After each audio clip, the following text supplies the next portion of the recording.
ஆண்டுடைய பரிசுத்த நாம் மகிமைப்படுவதாக. இந்த ஆராதனையிலே கலந்து கொள்ள வந்திருக்கிற உங்கள் யாவருக்கும் ஆண்டவராகிய இயேசு கிறிஸ்துவின் நாமத்தினாலே வாழ்த்துக்களை தெரிவித்துக் கொள்ளுகிறேன். ஆண்டவர் நம்மை ஆசீர்வதித்து வருகிறார். ஒரு நாள் அற்புதமாய் ஆச்சரியமாய் பாதுகாக்கிறார். இந்த ஆராதனைக்கு ஆரம்பமாக நாம் செபித்து இந்த ஆராதனை ஆரம்பிக்க போகிறோம். பாஸ்டர் தாமஸ் முன்பாக வந்து செபிக்கும்படியாய் அன்போடு கேட்கிறேன். பரிசுத்தமுள்ள நல்ல ஆண்டவரே, பரலோக பிதாவே, இந்த ஆசீர்வதிக்கப்பட்ட நாளுக்காக நன்றியோடு துதிக்கிறோம், சோதரிக்கிறோம் ஆண்டவரே. இந்த 6வது மாதத்தின் ஆண்டவரே, தகப்பனே ஆண்டவரே, மத்திய மட்டும் ஆண்டவரே எங்களை நீங்கள் நடத்தி வந்ததற்காக நன்றியோடு துதிக்கிறோம், சோதரிக்கிறோம் ஆண்டவரே. அப்பா, இந்த வருடத்தின் துவக்கம் முதல் இந்த நாள் வரைக்கும் ஆண்டவரே, எத்தனையோ கலக்கங்கள், வேதனைகள், சஞ்சலங்கள் எங்களை சூழ்ந்து வந்தாலும் தேவனுடைய இரக்கமும் கிருபையும் தயவும் எங்களை தாங்கி வருவதற்காக நமக்கு நன்றி செலுத்துகிறோம் ஆண்டவரே. இந்த நாளிலும் ஆண்டவரே, எங்கள் விடுதலையோடு ஆராதிக்க எங்களுக்கு நீங்கள் ஜீவனை கொடுத்திருக்கிறபடினாலே, எங்களுக்கு ஒரு உற்சாகத்தின் ஆவியை கொடுத்திருக்கிறபடினாலே நமக்கு நன்றி செலுத்துகிறோம் ஆண்டவரே. ஆண்டவரே தகப்பனே, ஆரம்பம் முதல் முடிவு வரைந்தும் நம்முடைய பிரசன்னம் எங்களோடு கூட இருக்கும்படியாய் நன்றியோடு துதிக்கிறோம். பாடல் பகுதிகள் எங்களுக்கு ஆசீர்வாதமாக மாற்றி கொடுங்க.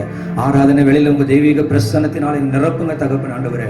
ஆனந்த மகிழ்ச்சினால் தகப்பன் ஆண்டவரே, அப்பா எங்களை நிரப்பும்படியாக நம்முடைய கரத்தில் ஒப்புக் கொடுக்கிறோம் ஆண்டவரே. ஒவ்வொரு பகுதியிலும் நீர் ஒருவரே மகிமைப்படுவீராக தகப்பனே. நம்முடைய நல்வார்த்தைகளுக்காக தேவ சமூகத்தை நாங்கள் மன்றாடி செபிக்கிறோம் ஆண்டவரே.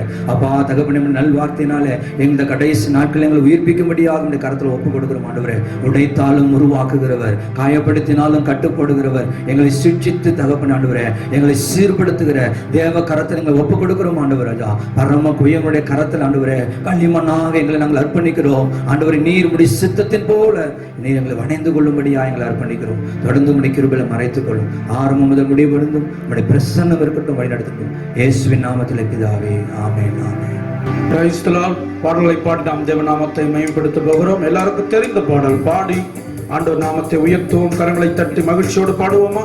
சிறு பிள்ளைகள், பெரியவர்கள் எல்லாரும் சேர்ந்து நாம் பாடி தேவநாமத்தை உயர்த்த போகிறோம். தலை சாய்க்கும் கல் நிறையா, மூளை கல் நிறையா என்று சொல்லி பாடி நாம் தேவநாமத்தை மகிமைப்படுத்துவோம்.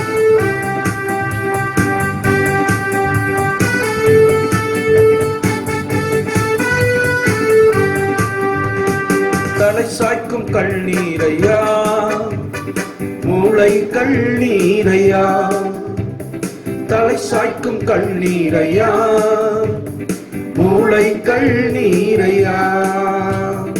ஏகத்தே இது வானத்தின் வாசல், ஏசையா ஆசீர்வாதத்தின் வாசல். ஏகத்தே இது வானத்தின் வாசல், ஏசையா ஆசீர்வாதத்தின் வாசல். மேற்கு கிழக்கு வடக்கு தெற்கு பரம்புவாய் என்கிற பூமியின் தூளை போல் உன் சந்ததி பெருகும் என்று வாக்குரைக்கிறேன்.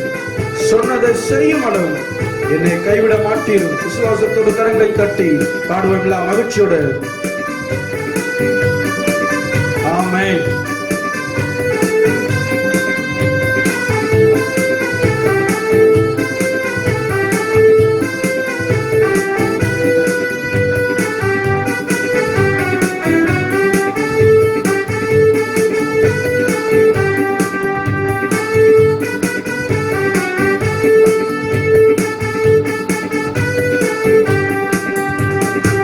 மேற்கு கிழக்கு வடக்கு தெற்கு பரம்புவாய் என்கிறே, பூமியின் துளை போல் சந்ததி பெருகும் என்று வாக்குரைத்தீரே. மேற்கு கிழக்கு வடக்கு தெற்கு பரம்புவாய் என்கிறே, பூமியின் துளை போல் சந்ததி பெருகும் என்று வாக்குரைத்தீரே. சொன்னதை செய்யும் அளவும் என்னை கைவிடவே மாட்டீயே. எனக்கு சொன்னதை செய்யும் அளவும் என்னை கைவிடவே மாட்டீயே. இது வானத்தின் வாசல், ஏசையா ஆசீர்வாதத்தின் வாசல். இது வானத்தின் வாசல், ஏசையா ஆசீர்வாதத்தின் வாசல். பூமியின் வம்சங்கள் உனக்குள் சந்ததிக்குள் ஆசீர்வதிக்கப்படும். ஆசீர்வாத வாய்க்காலாய் என்னை மாற்றினீரே. விசுவாசத்தோடு கரங்களை தட்டி அண்டோடைய பாடலை பாடி தேவநாமத்தை மேம்படுத்துவோம். பூமியின் வம்சங்கள் உனக்குள் சந்ததிக்குள்ளும் ஆசீர்வதிக்கப்படும். ஆசீர்வாத வாய்க்காலாய் நம்மை கர்த்தர் வைத்திருக்கிறார்.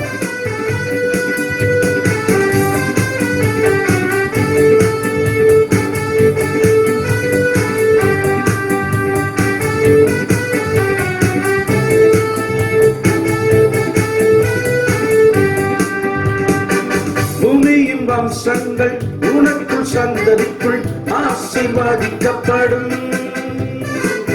ஆசீர்வாத வாய்க்காலாக என்னை மாற்றினீரே. பூமியின் வம்சங்கள் உனக்குள் சந்ததிக்குள் ஆசீர்வதிக்கப்படும் என்று ஆசீர்வாத வாய்க்காலாக என்னை மாற்றினீரே. சொன்னதை செய்யும் அளவும் என்னை கைவிடவே மாட்டீர்.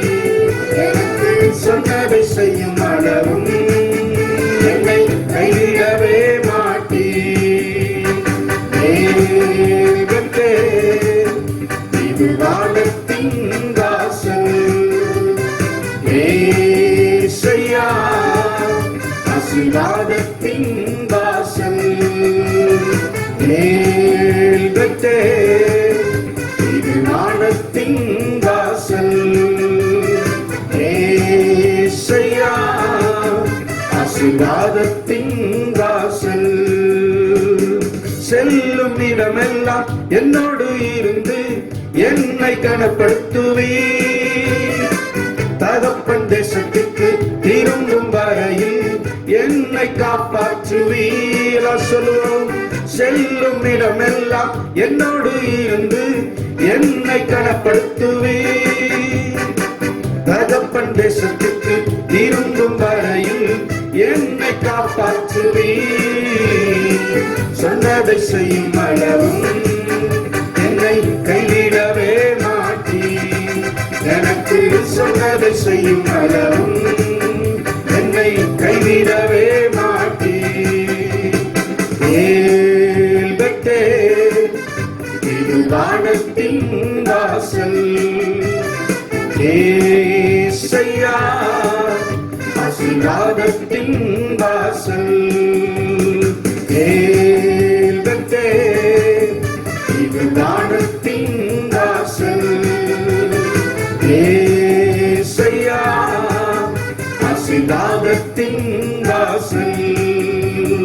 தலை சாய்க்கும் கண்ணீரையா மூளை கண்ணீரையா. தலை சாய்க்கும் கண்ணீரையா மூளை கண்ணீரையா. ஹல்லேலூயா ஹல்லேலூயா. கர்த்தருடைய பரிசுத்த நாமம் மகிமைப்படட்டும். அவருக்கு மகிமை உண்டாகட்டும்.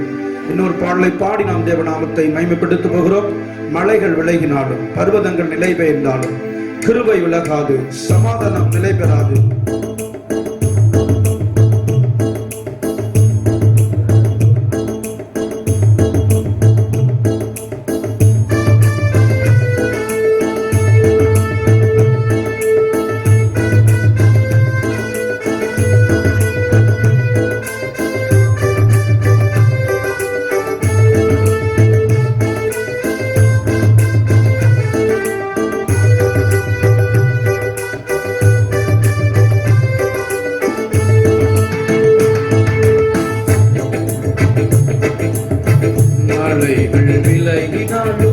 பர்வதங்கள் நிலை பெயர்ந்தாலும் கிருபை விலகாது, சமாதானம் நிலை பெயராது.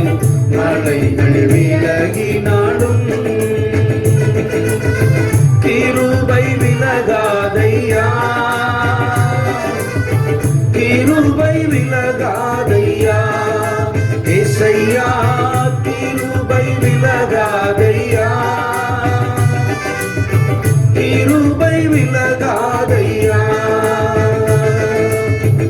மலைகள் விலகினாலும் பர்வதங்கள் நிலைபெயர்ந்தாலும் கிருபை விலகாது, சமாதானம் நிலை பெறாது. மலைகள் விலகினாலும் கோபமுள்ளதில்லை என்று வாக்குரைத்தீ, கடிந்து கொள்வதில்லை என்று ஆணையிட்டீ. கோபம் கொள்வதில்லை என்று வாக்குரைத்தீ, கடிந்து கொள்வதில்லை என்று ஆணையிட்டீ. பாவங்களை மன்னித்தீ, அக்கிரமங்கள் எண்ணுவதில்லை. பாவங்களை மன்னித்தீ, அக்கிரமங்களை எண்ணுவதில்லை.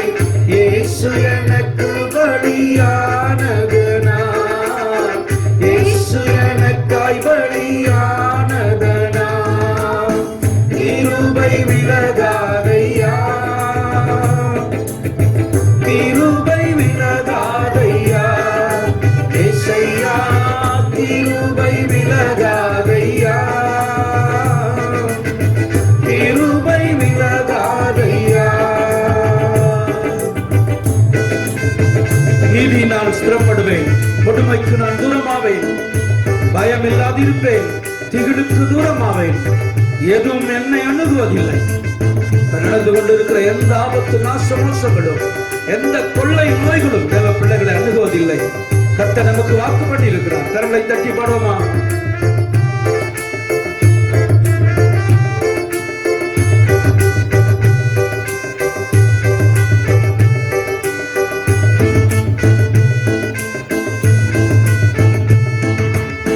நீதியினால் நான் ஸ்திரப்படுவேன், கொடுமைக்கு நான் தூரமாவேன்.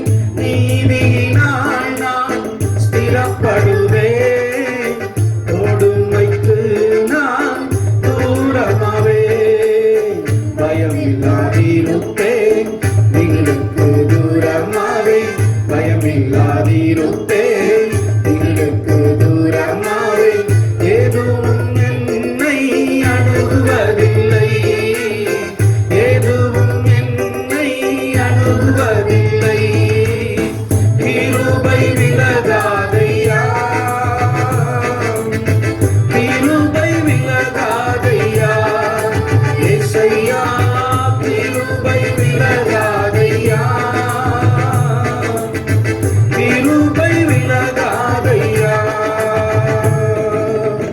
மலைகள் விலகினாலும் பர்வதங்கள் நிலைபெயர்ந்தாலும் கிருபை விலகாது, சமாதானம் நிலை பெறாது. மலைகள் விலகினாலும் எனக்கு விரோதமாய் எழுவும் ஆயுதம் வாய்க்காதே போகும் என்று வாக்களித்தேன்.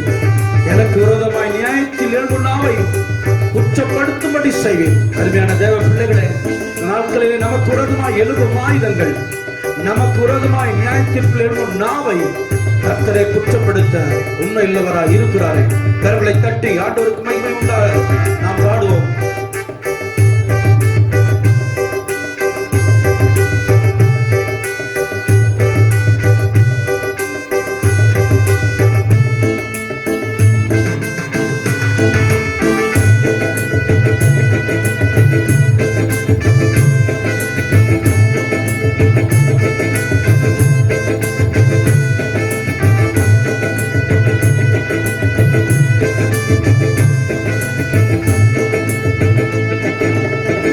எனக்கு விரோதமாய் எழும்பும் ஆயுதம் வாய்க்காதே போகும் என்று வாக்களித்தீ.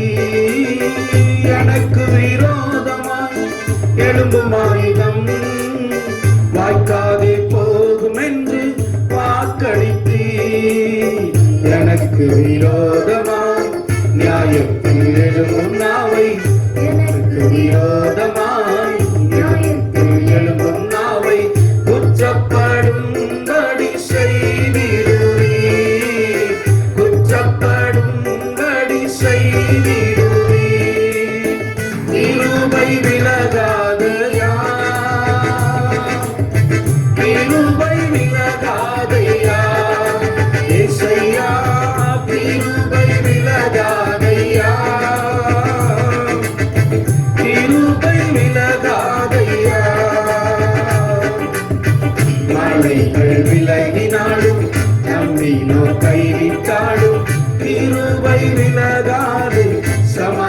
மனம் விலகையராது நன்மைகள் விலகினாலும் கிருபை விலகாதையா, கிருபை விலகாதையா, கிருபை விலகாதையா, ஏசையா கிருபை விலகாதையா, கிருபை விலகாதையா. ஸ்தோத்திரம். நம்ம எல்லாம் இருக்கிற இடத்துல நம்முடைய நேர் முழங்கால் படிட்டு கண்களை மூடி பயபக்தியோடு நம்முடைய இருதயத்தை ஆண்டவருக்கு நேரா எடுப்போமா. ஆண்டவரே, மலைகள் விலகினாலும் பர்வதங்கள் நிலை பெயர்ந்தாலும் மாறாத கிருபை உன்னை விட்டு விலகாது என்று ஆண்டவர் நமக்கு சொல்லி இருக்கிறாரே. எல்லா வாய்களை திறந்து அவருடைய பரிசுத்த நாமத்தை மகிமைப்படுத்துவோமா. வாய்களை திறந்து எல்லாம் துதிக்க ஆரம்பிங்க. பரிசுத்த நாமத்தை உயர்த்துங்க. கர்த்தாவே, உம்மை ஸ்தோத்தரிக்கிறோம், ஸ்தோத்தரிக்கிறோம், ஸ்தோத்தரிக்கிறோம். நமக்கு எவ்வளவு ஹல்லேலூயா தேவைகள் இருந்தாலும், எவ்வளவு பாடுகள் இருந்தாலும், எவ்வளவு பிரச்சனைகள் இருந்தாலும் எல்லாவற்றையும் கர்த்தர் பார்த்து கொள்ளுகிறவராய் இருக்கிறார். ஹல்லேலூயா. நமக்கு இருக்கிற ஒரு பெரிய விசுவாசம் அதுதான். ஆண்டவர் எல்லாவற்றையும் பார்த்து கொள்ளுவார். ஹல்லேலூயா. அது சின்ன தேவையோ பெரிய தேவைகளோ, ஓ ஸ்தோத்திரம், அது சின்ன பலவீனமோ பெரிய பலவீனங்களோ எதா இருந்தாலும் கர்த்தர் நம்மை பாதுகாத்து வழிநடத்த போகிறார். அவரே நம்மை நடத்த போகிறார். அவரே நம்மை உணர்த்த போகிறார். அவரே தன்னுடைய தோளின் கீழ் சுமந்து செல்ல போகிறார். எல்லாரும் ஸ்தோத்திரம் பண்ணி, ஆண்டவரே, எங்களை நடத்துகிற பரிசுத்தமுள்ள தேவனே, உம்மை உயர்த்தி மகிமைப்படுத்துகிறோம். உன்னதங்களிலே விற்றிருக்கிற தெய்வமே, ஹல்லேலூயா. பூமி முழுவதும் தேவனாகிய கர்த்தர் ஆளுகை செய்கிறீர். இந்த வானத்தையும் பூமியை சிருஷ்டித்ததான தெய்வம் இந்த பூமியை ஆண்டவரே அந்தரங்கத்திலே தொங்க விட்டிருக்கிறீர். ஆண்டவரே, உம்முடைய ஆச்சரியமான படைப்புகளுக்காக, உம்முடைய ஆச்சரியமான கிரியைகளுக்காக உம்மை உயர்த்துகிறோம். ஆண்டவரே, உம்மை துதிக்கிறோம் ஐயா. ஹல்லேலூயா. இயேசுவே, எங்கள் கண்கள் எப்பொழுதும் உம்மை நோக்கி பார்த்து கொண்டிருக்கிறது. ஆண்டவரே, உம்மை துதிப்போமா. ஹல்லேலூயா. மகிமையின் தேவனே, மாட்சிமையின் தேவனே, மகத்துவமான தேவனே, உம்மை ஸ்தோத்தரிக்கிறோம், ஸ்தோத்தரிக்கிறோம், ஸ்தோத்தரிக்கிறோம். எல்லா நாமத்திற்கும் மேலான நாமம் உடையவரே, முழங்கால் யாவும் முடங்குமே, நாவுகள் யாவும் அறிக்கையிடுமே. எல்லார் வாய்களை திறந்து துதிக்க ஆரம்பிப்போமா. ஸ்தோத்திரம் பண்ணுவோமா. அந்த பரிசுத்த தெய்வத்தை உயர்த்துவோம். ஹல்லேலூயா. நன்றி அப்பா. ஸ்தோத்திரம், ஸ்தோத்திரம், ஸ்தோத்திரம். கிருபை நிறைந்தவரே, இரக்கமுள்ளவரே, பரிசுத்தமுள்ள தேவனே, உம்மை துதித்து துதித்து துதித்து மகிமைப்படுத்துகிறோம். ஹல்லேலூயா. நன்றி அப்பா, நன்றி இயேசுவே. உம்மை துதித்து மகிமைப்படுத்துகிறோம். ஹல்லேலூயா, ஹல்லேலூயா. வல்லமையுள்ள தேவனே, உம்மை துதிக்கிறோம், துதிக்கிறோம், துதிக்கிறோம். தேவாதி தேவனே, உம்மை ஸ்தோத்திரிக்கிறோம். நன்றி ஆண்டவரே, உம்மை ஸ்தோத்திரிக்கிறோம், ஸ்தோத்திரிக்கிறோம், ஸ்தோத்திரிக்கிறோம்.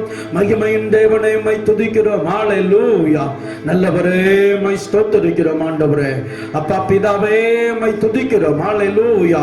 ஆவியானவரே, உம்மை ஸ்தோத்திரிக்கிறோம். ஹல்லேலூயா. என் நாட்கள் முடியும் வரை, என் ஜீவன் பிரியும் வரை, என் சுவாசம் ஒளியும் வரை நாங்கள் உம்மை ஆராதிப்போம். ஆண்டவரே, நாங்கள் உம்மை ஆராதிப்போம் ஐயா. ஹல்லேலூயா. தாயின் கருவில் உருவாகும் முன்னே எங்களை பேர் சொல்லி அழைத்தீர். ஆண்டவரே, அப்பா, உம்மை ஆராதிக்கும்படி, உம்மை தொழுது கொள்ளும்படி, உம்மை தெய்வமாய் நாங்கள் ஆண்டவரே ஸ்தோத்திரம் ஏற்றுக்கொள்ளும்படி எங்களை தெரிந்தெடுத்ததான தேவனே, நாங்கள் உம்மை ஆராதிக்கிறோம். ஹல்லேலூயா. ஸ்தோத்திரம். உம்மை ஆராதிப்பேன், உம்மை ஆராதிப்பேன். நாட்கள் முடியும் வரை, என் ஜீவன் பிரியும் வரை உம்மையே ஆராதிப்பேன் என்று சொல்லி பாடி நாம் தேவ நாமத்தை மகிமைப்படுத்துவோமா. ஹல்லேலூயா. எல்லா கரங்களை தட்டி மகிமைப்படுத்தி உற்சாகத்தோடு அவர் நாமத்தை மகிமைப்படுத்துவோம். உம்மை ஆராதிப்பேன், உம்மை ஆராதிப்பேன், உம்மை ஆராதிப்பேன், உம்மை ஆராதிப்பேன், உம்மை ஆராதிப்பேன்.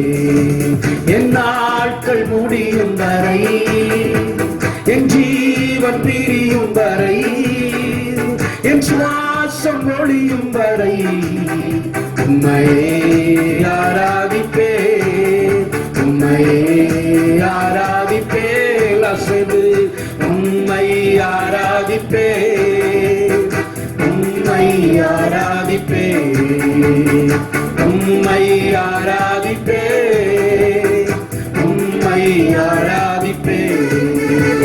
என் நாட்கள் முடியும் வரை, என் ஜீவன் பிரியும் வரை, என் சுவாசம் ஒளியும் வரை உம்மையே ஆராதிப்பேன், உம்மையே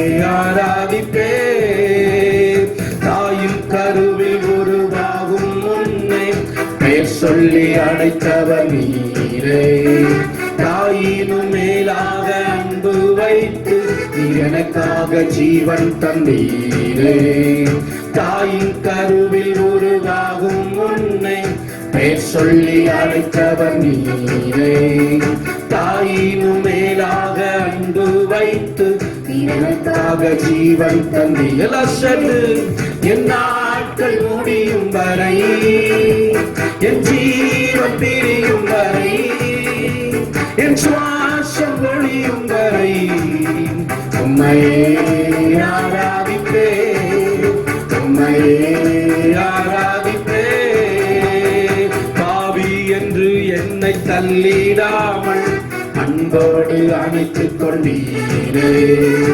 என்னையும் உம்முடன் சேர்த்துக் கொள்ள நீ எனக்காக மீண்டும் வருவீர். எல்லா கரங்களை தட்டி பாடி அன்போடு அணைத்துக் கொண்டீரே. என்னையும் உம்முடன் சேர்த்துக் கொள்ள நீ எனக்காக மீண்டும் வருவீரே. என் நாட்கள் முடியும் வரை, என் ஜீவன் பிரியும் வரை, என் சுவாசம் ஒழியும் வரை உம்மையே ஆராதிப்பே, உம்மையே ஆராதிப்பே, உம்மை ஆராதிப்பே, உம்மை ஆராதிப்பே, உம்மை ஆராதிப்பே, உம்மை ஆராதிப்பே. என் நாட்கள் முடியும் வரை, என் ஜீவன் பிரியும் வரை, என் சுவாசம் ஒழியும் வரை உம்மையே ஆராதிப்பே, உம்மையே ஆராதிப்பே, உம்மை ஆராதிப்பே, ஆர்ப்பரிப்பே, ஆயுள் வரை உம்மை ஸ்தோத்தரிப்பேன். உம்மை ஆராதிப்பேன், ஆர்ப்பரிப்பேன், ஆயுள் வரை உம்மை ஸ்தோத்தரிப்பேன். என் நம்பிக்கையின் காரணர் நீரே, என் வாழ்வின் அர்த்தமும் நீரே, என்னை நாடுகள் செய்பவர் நீரே. உம்மை புகழ்ந்து பாடிடுவேன். சேர்ந்து ஆராதித்து மகிமைப்படுத்துவோம். கரங்களை தட்டி நீரே, என்னை ஆளுகை செய்பவர் நீரே. உம்மை புகழ்ந்து பாடிடுவேன். உம்மை ஆராதிப்பேன், ஆர்ப்பரிப்பேன், ஆயுள் வரை உம்மை ஸ்தோத்தரிப்பேன். உம்மை ஆராதிப்பேன், ஆர்ப்பரிப்பேன், ஆயுள் வரை உம்மை ஸ்தோத்தரிப்பேன். சொன்னதை செய்யும் உன்னத நீரே, வாக்கு மாறா உத்தம நீரே. சொன்னதை செய்யும் உன்னத நீரே, வாக்கு மாறா உத்தம நீரே. குறிப்பிட்ட நேரத்தில் எல்லாம் செவி கொடுப்பவரும் நீரே. குறிப்பிட்ட நேரத்தில் எல்லாம் செவி கொடுப்பவரும் நீரே. லசது ஆர்ப்பரிப்பேன், ஆயுள் வரை உம்மை ஸ்தோத்தரிப்பேன். உம்மை ஆராதிப்பேன், ஆயுள் வரை உம்மை ஸ்தோத்தரிப்பேன். என் நம்பிக்கையின் காரணர் நீரே, என் வாழ்வின் என்னை ஆளுகை செய்பவர் நீரே. உம்மை புகழ்ந்து பாடிடுவேனே. என் நம்பிக்கையின் காரணர் நீரே, என் வாழ்வின் அர்த்தம் நீரே. என்னை ஆளுகை செய்பவர் நீரே. உம்மை புகழ்ந்து பாடிடுவேனே. எல்லா கரங்களை தட்டி அவருடைய பரிசுத்த நாமத்தை மகிமைப்படுத்துவோம். அல்லேலூயா. நீரே ஆராதனைக்குரியவர், நீர் எங்களோடு இடைப்பட்டவர். உம்மை ஆராதிப்போம், உம்மை ஆட்கொள்வோம். உம்முடைய ஆண்டவரே, உம்மையே துதிப்போம் ஆண்டவரே. அல்லேலூயா. பரலோக ராஜாவே, உம்மை ஸ்தோத்தரித்து ஸ்தோத்தரித்து நாங்கள் மகிமைப்படுத்துகிறோம் ஆண்டவரே. அல்லேலூயா. அப்பா பிதாவே, ஆவியானவரே, உமக்கு ஸ்தோத்திரம். இயேசுவே, உமக்கு நன்றி. ஹல்லேலூயா. ஒவ்வொரு நாளிலும் ஒவ்வொரு வாரங்களிலும் அப்படியே கிருபை நம்மை நடத்தக்கூடியதாக இருக்கிறது. அப்படியே கிருபை நினைத்து தேவநாமத்தை மகிமைப்படுத்துவோம். கர்த்தர் பாராட்டின நல்ல கிருபைகளுக்காக, இரக்கங்களுக்காக அவருக்கு நன்றிகளை ஏறெடுப்போம். கண்களை மூடி பயபக்தியோடு, உங்க கிருபை இல்லாம எங்களால வாழ முடியாதப்பா, உங்க கிருபை இல்லாம வாழ தெரியாதப்பா. நாங்கள் நிற்பதும் உங்க கிருபைதான், நாங்கள் நிலைப்பதும் உங்க கிருபைதான். எல்லா வாய்களை திறந்து பாடி, அவருடைய கிருபைக்கு ஈடுன இல்லை. நம்மேல் வைத்த கிருபை பெரியது. ஸ்தோத்திரம். கிருபையினாலே நம்மை உயிர் வாழ்கிறோம், கிருபையினாலே நம்மை நிலையில் இருக்கிறோம்.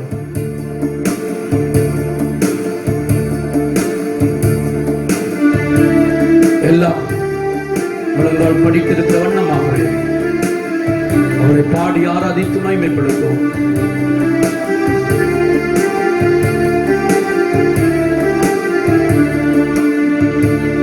உங்க கிருபை இல்லாம வாழ முடியாதப்பா, உங்க கிருபை இல்லாம வாழ தெரியாதையா, உங்க கிருபை இல்லாம வாழ முடியாதையா, உங்க கிருபை இல்லாம வாழ தெரியாதையா. நான் நிற்பதும் கிருபைதா, நான் நிலைப்பதும் உங்க கிருபைதா, நான் நிற்பதும் கிருபைதா, நான் நிலைப்பதும் உங்க கிருபைதா, நான் நிற்பதும் நிலைப்பதும் உங்க கிருபைதானையா. நான் நிற்பதும் நிலைப்பதும் உங்க கிருபைதானையா. உங்க கிருபை இல்லாம வாழ முடியாதையா, உங்க கிருபை இல்லாம வாழ தெரியாதையா. காலையிலே எழுந்தவுடன் புது கிருபை நம்மை தாங்குகிறது. வாழ்நாள் முழுவதும் அந்த கிருபை நம்மை மகிழ்ச்சிக்குள்ளே நடத்துகிறதா. இது வரலி நிர்மூலமாகாமலே பலவீன நேரங்களிலே நம்ம பலவீனம் அணுகாதபடி பாதுகாத்த தாங்கின அந்த கிருபையை நினைத்து ஆண்டவர் சமூகத்தில் ஆராதித்து மகிமைப்படுத்துவோமா. ஒவ்வொரு நாளும் காலையிலே புதிய கிருபைகளை தந்து எங்களை நடத்துகிற, பலவீன நேரத்தில் எல்லாம் பலன் தந்து தாங்கினீர, எங்கள் அரணும் எங்கள் கோட்டையும் எங்கள் அடைக்கலமா இருக்கிற தெய்வத்தை ஆராதித்து மகிமைப்படுத்துவோமா.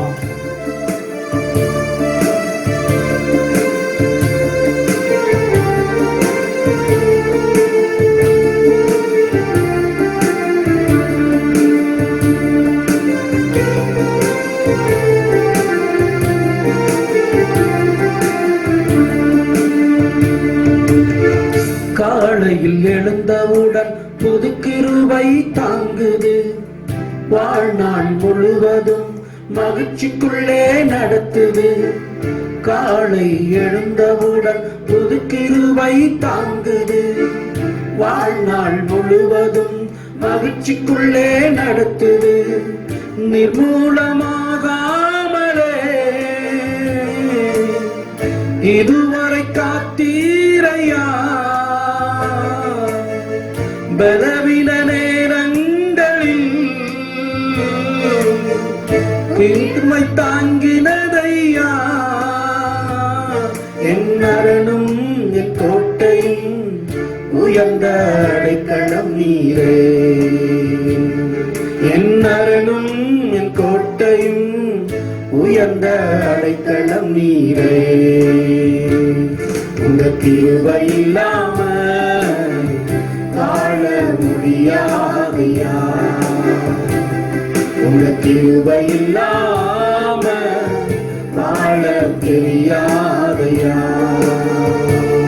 நான் நிற்பதும் கிருபைதா, நான் நிலைப்பதும் உங்க கிருபைதா, நான் நிற்பதும் உங்க கிருபைதா, நான் நிலைப்பதும் உங்க கிருபைதா, நான் நிற்பதும் நிலைப்பதும் உங்க கிருபைதானப்பா. நான் நிற்பதும் நிலைப்பதும் உங்க கிருபைதானப்பா. எப்பக்கம் நெருக்கப்பட்டும் ஒடுங்கி நானும் போவதில்லை. கிருபை மேல் கிருபை தந்து காலூன்றி நடக்க செய்தீர். எப்பக்கம் நெருக்கப்பட்டும் ஒடுங்கி நானும் போவதில்லை. கிருபை மேல் கிருபை தந்து காலூன்றி நடக்க செய்தீர். மான்களின் கால்களைப் போல பலனாய் ஓடச் செய்தீரே. உயர்ந்த ஸ்தலங்களில் என்னை திடனாய் நடக்கச் செய்தீரே. என் அரணும் என் கோட்டையும் உயர்ந்த அடைக்கலம் நீரே. என் அரணும் என் கோட்டையும் உயர்ந்த அடைக்கலம் நீரே. உங்க கிருபை இல்லாம வாழ முடியாதையா. உங்க கிருபை இல்லாம வாழ தெரியாதையா. உங்க கிருபை இல்லாம வாழ முடியாதையா. உங்க கிருபை இல்லாம வாழ தெரியாதையா. எல்லாம் சேர்ந்து நான் நிற்பதும்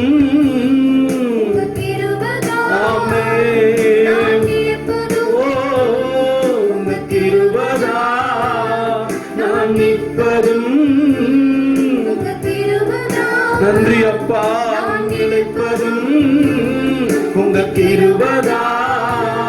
நான் நிற்பதும் நிலைப்பதும் உங்க கிருபைதானப்பா. நான் நிற்பதும் நிலைப்பதும் உங்க கிருபைதானப்பா.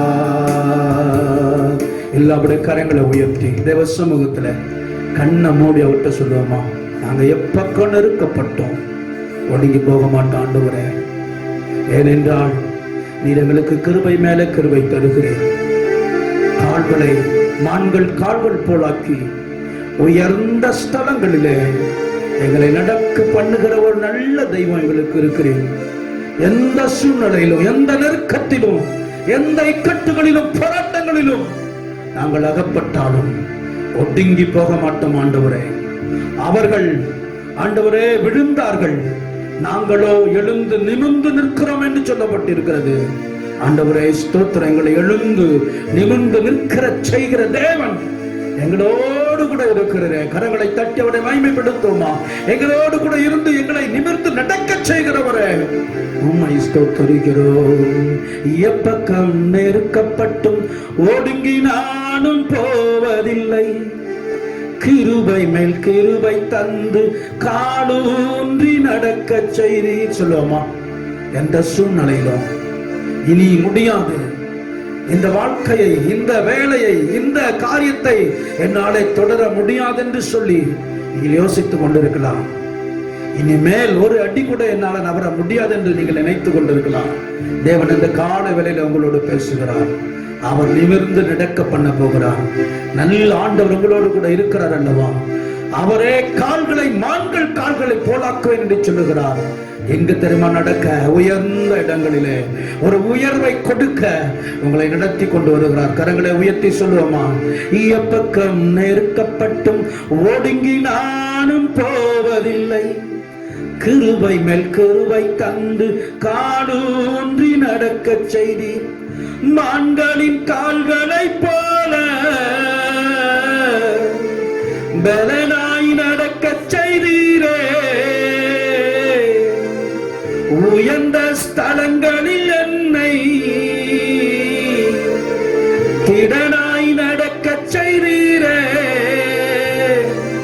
என் அரணும் என் கோட்டையும் நான் நம்பும் தேவனும் நீரே.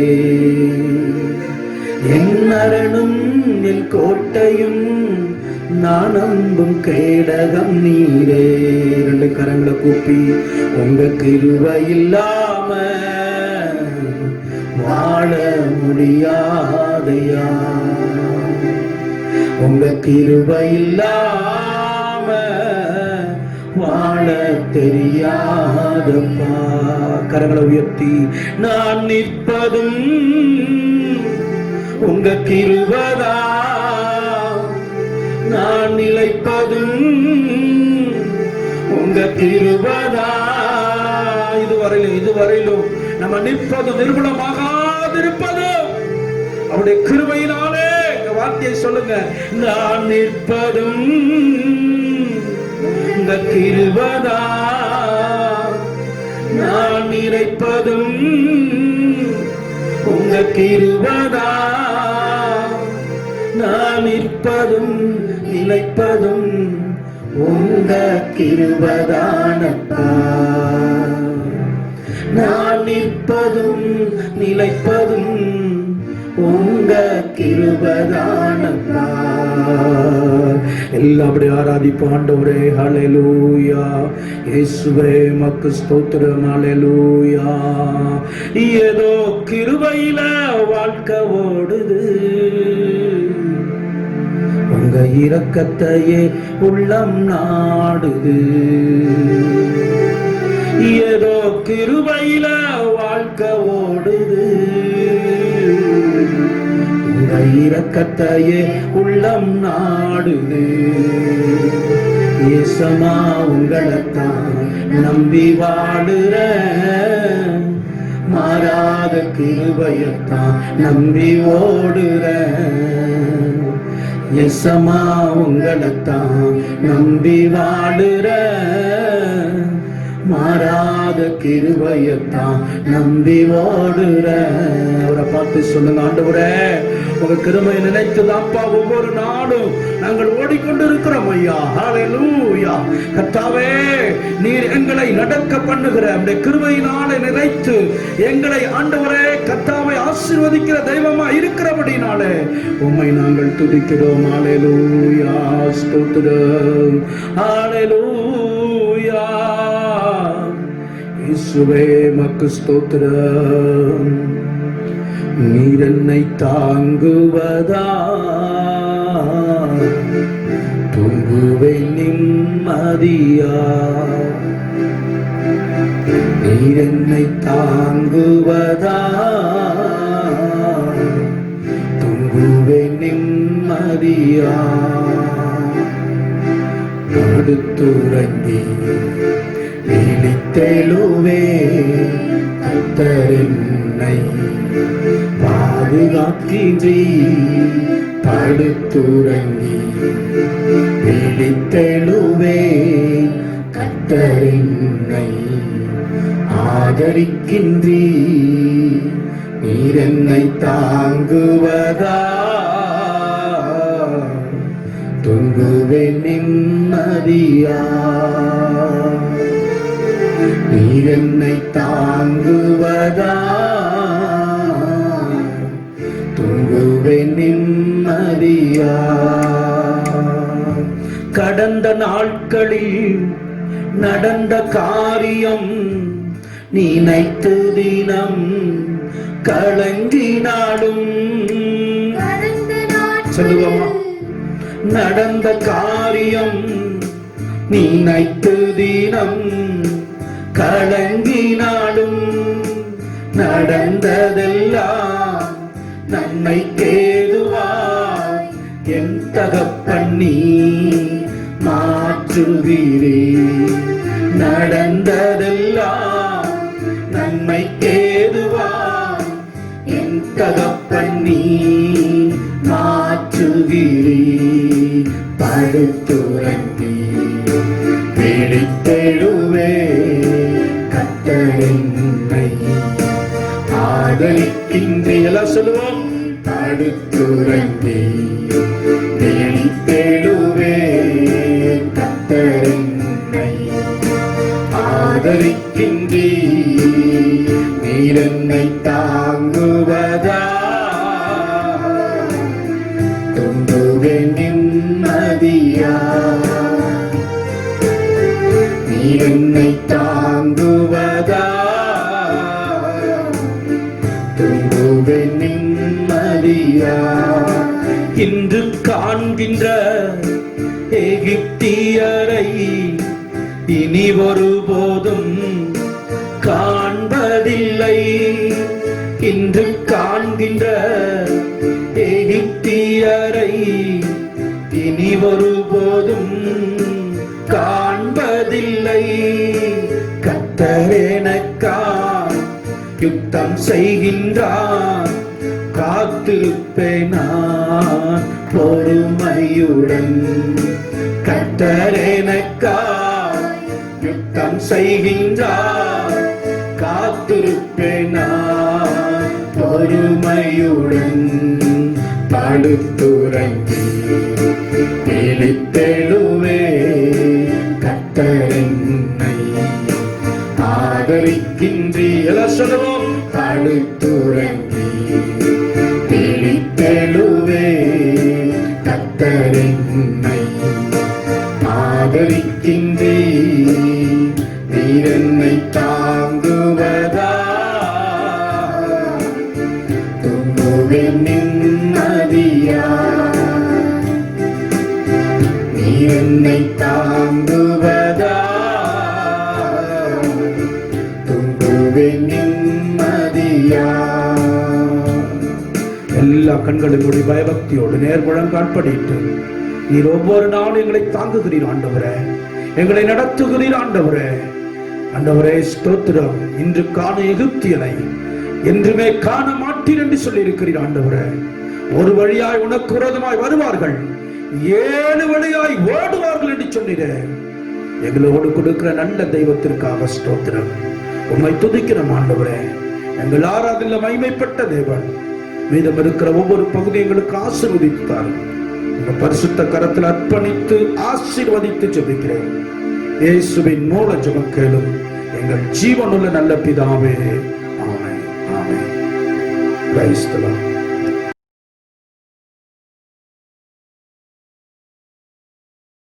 ஆண்டவராகிய இயேசு கிறிஸ்துவின் நாமத்தினாலே உங்கள் எல்லாருக்கும் அன்பின் வாழ்த்துக்களை தெரிவித்துக் கொள்கிறோம்.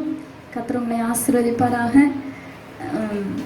ஒவ்வொரு ஞாயிற்றுக்கிழமையிலும் உங்களுக்கு இந்த யூடியூப் மூலமாக செய்திகள் ஆண்டவர் கொடுத்து கொண்டிருக்கிறார். நீங்கள் எல்லாரும் பயபக்தியோடு வேத வசனத்தை கேட்டு அதற்கு நீங்கள் கீழ்ப்படிந்து கர்த்தருடைய வருகைக்காக காத்திருக்கும்படியும் அன்போடு கேட்கிறோம். ஒவ்வொரு புதன்கிழமை தோறும் சங்கிலி தொடர் ஜெபம் நீங்கள் உங்கள் நேரத்தில் சரியாக ஜெபிப்பீங்கன்னு நாங்கள் விசுவாசிக்கிறோம். தொடர்ந்து தேசத்திற்காக நீங்கள் ஜெபியுங்கள்.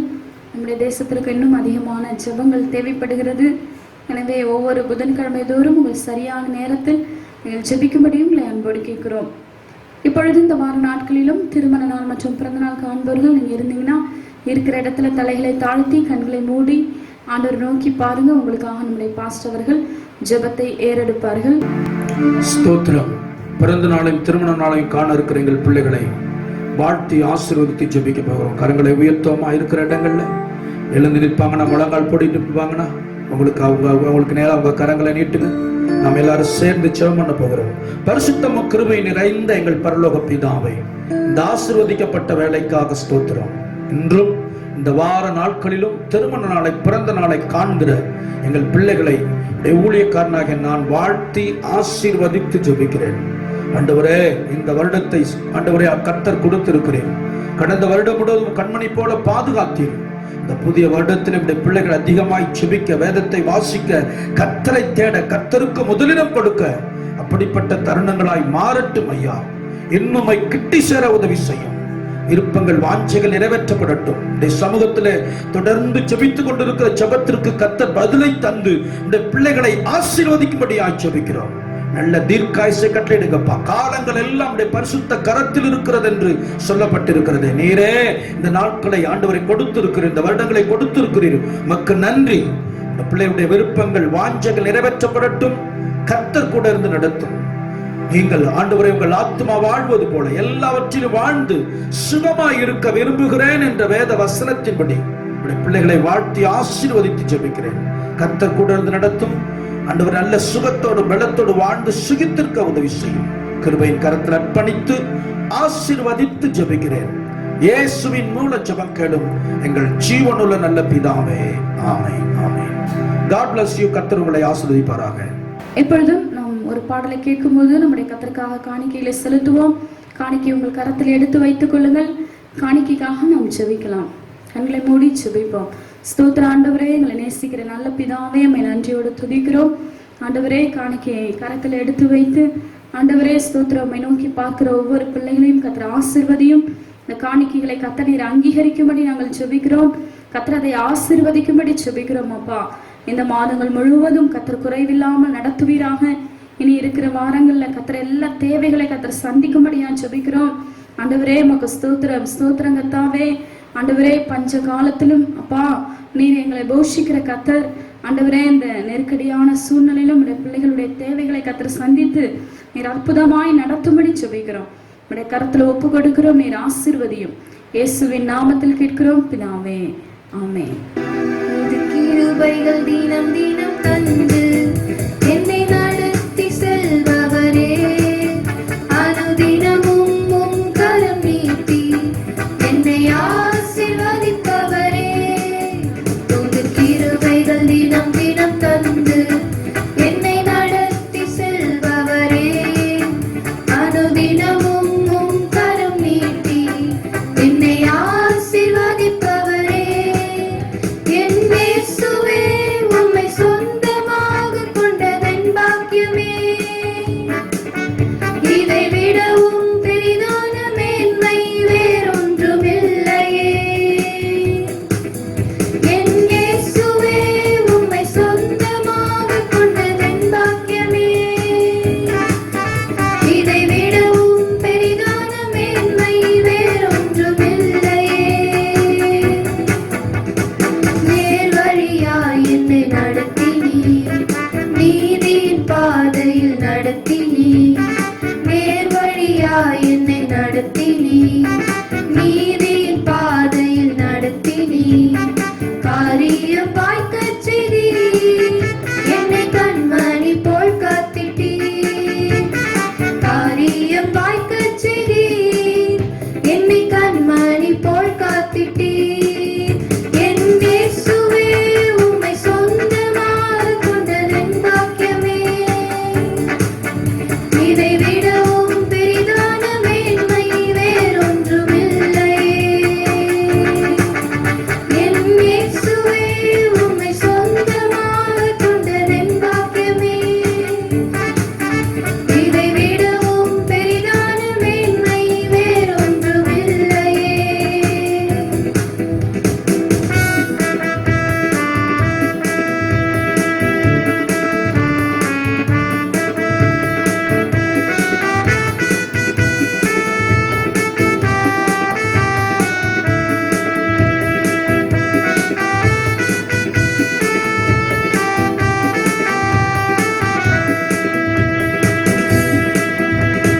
பாதங்கள் சறுக்கின வேளையில் பதறாத கரம் நீட்டி தாங்கினீர்.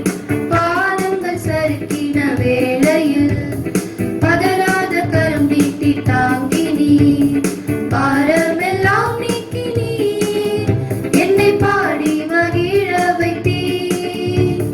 பாரமெல்லாம் நீக்கினீர், என்னை பாடி மகிழ வைத்தீர். என் இயேசுவே, உம்மை சொந்தமாக கொண்டதன் பாக்கியமே. இதை விடவும் பெரிதான மேன்மை வேறொன்றுமில்லையே. என் இயேசுவே, உம்மை சொந்தமாக கொண்டதன் பாக்கியமே. இதை விடவும் பெரிதான மேன்மை வேறொன்றுமில்லையே.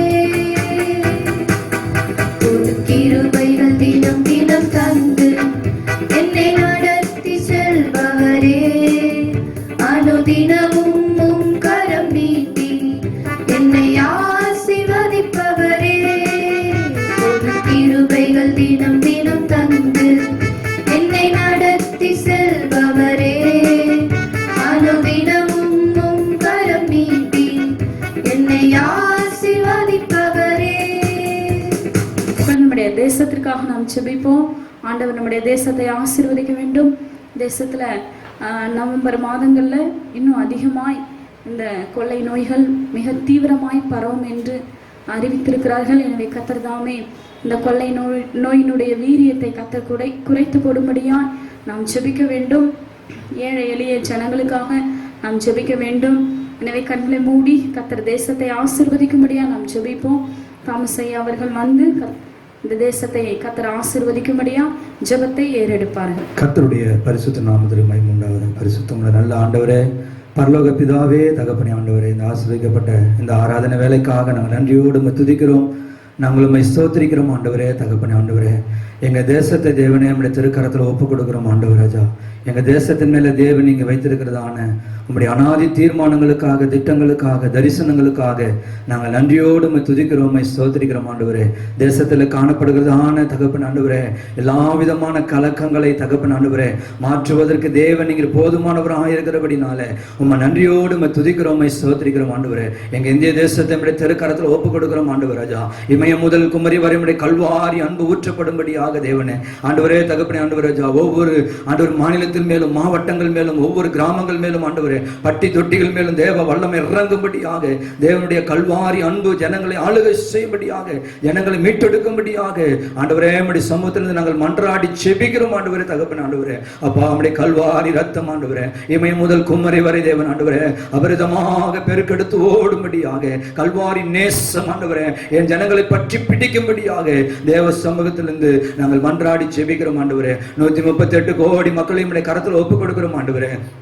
4675 ஜாதி பிரிவு மக்களையும் கரத்தில் ஒப்புக் கொடுக்கிறோம். 1700க்கும் மேற்பட்ட மொழி பேசுகிற நம் மக்களையும் கரத்தில் ஒப்புக் கொடுக்கிறோம். 7 லட்சம் கிராமங்களில் தேவ சித்தம் நிறைவேறும்படியாய், சத்துரு வெக்கப்பட்டு போகும்படியாய், அந்தகாரங்கள் அழிக்கப்படும்படியாய், இருளின் வல்லமைகள் நீக்கப்படும்படியாய், பேரொளி தேவன் தேசத்தில் ஒழிக்கும்படியாய் ஆண்டவரே நம்முடைய சமூகத்திலிருந்து நாங்கள் மன்றாடி செபிக்கிறோம். இந்த கொரோனா வைரஸ் தகப்பன் ஆண்டவரே தேசத்தை கலக்கி கொண்டிருந்தாலும் தகப்பன் ஆண்டவரே அதையெல்லாம் அடக்க வல்லமுள்ள தேவன் ஆண்டவரே, மட்டுவா மிஞ்சி வராதே என்று சொல்லி கடலுக்கு ஒரு எல்லை வைத்த தேவன் ஆண்டவர் ராஜா. இந்த கொரோனா வைரஸ் கரத்தில் ஒப்புக் கொடுக்கிறோம் ஆண்டவரே. ரதங்களையும் குதிரைகளையும் ராணுவங்களையும் பராக்கிரமசாலிகள் எழும்பி வர பண்ணி நான் ஒருமித்து விழுந்து போக பண்ணுவேன் சொன்னீங்கள் ஆண்டவரே. ஒரு திரி அணைந்து போகிறது போல அவைகளை அணைந்து போக பண்ணுவேன் என்று சொன்னீங்கள் ஆண்டவரே. ஒரு தண்ணீர் உடைந்து ஓடுகிறது போல அவைகள் உடைந்தோட பண்ணுவேன் என்று சொன்ன தேவன் ஆண்டவரே.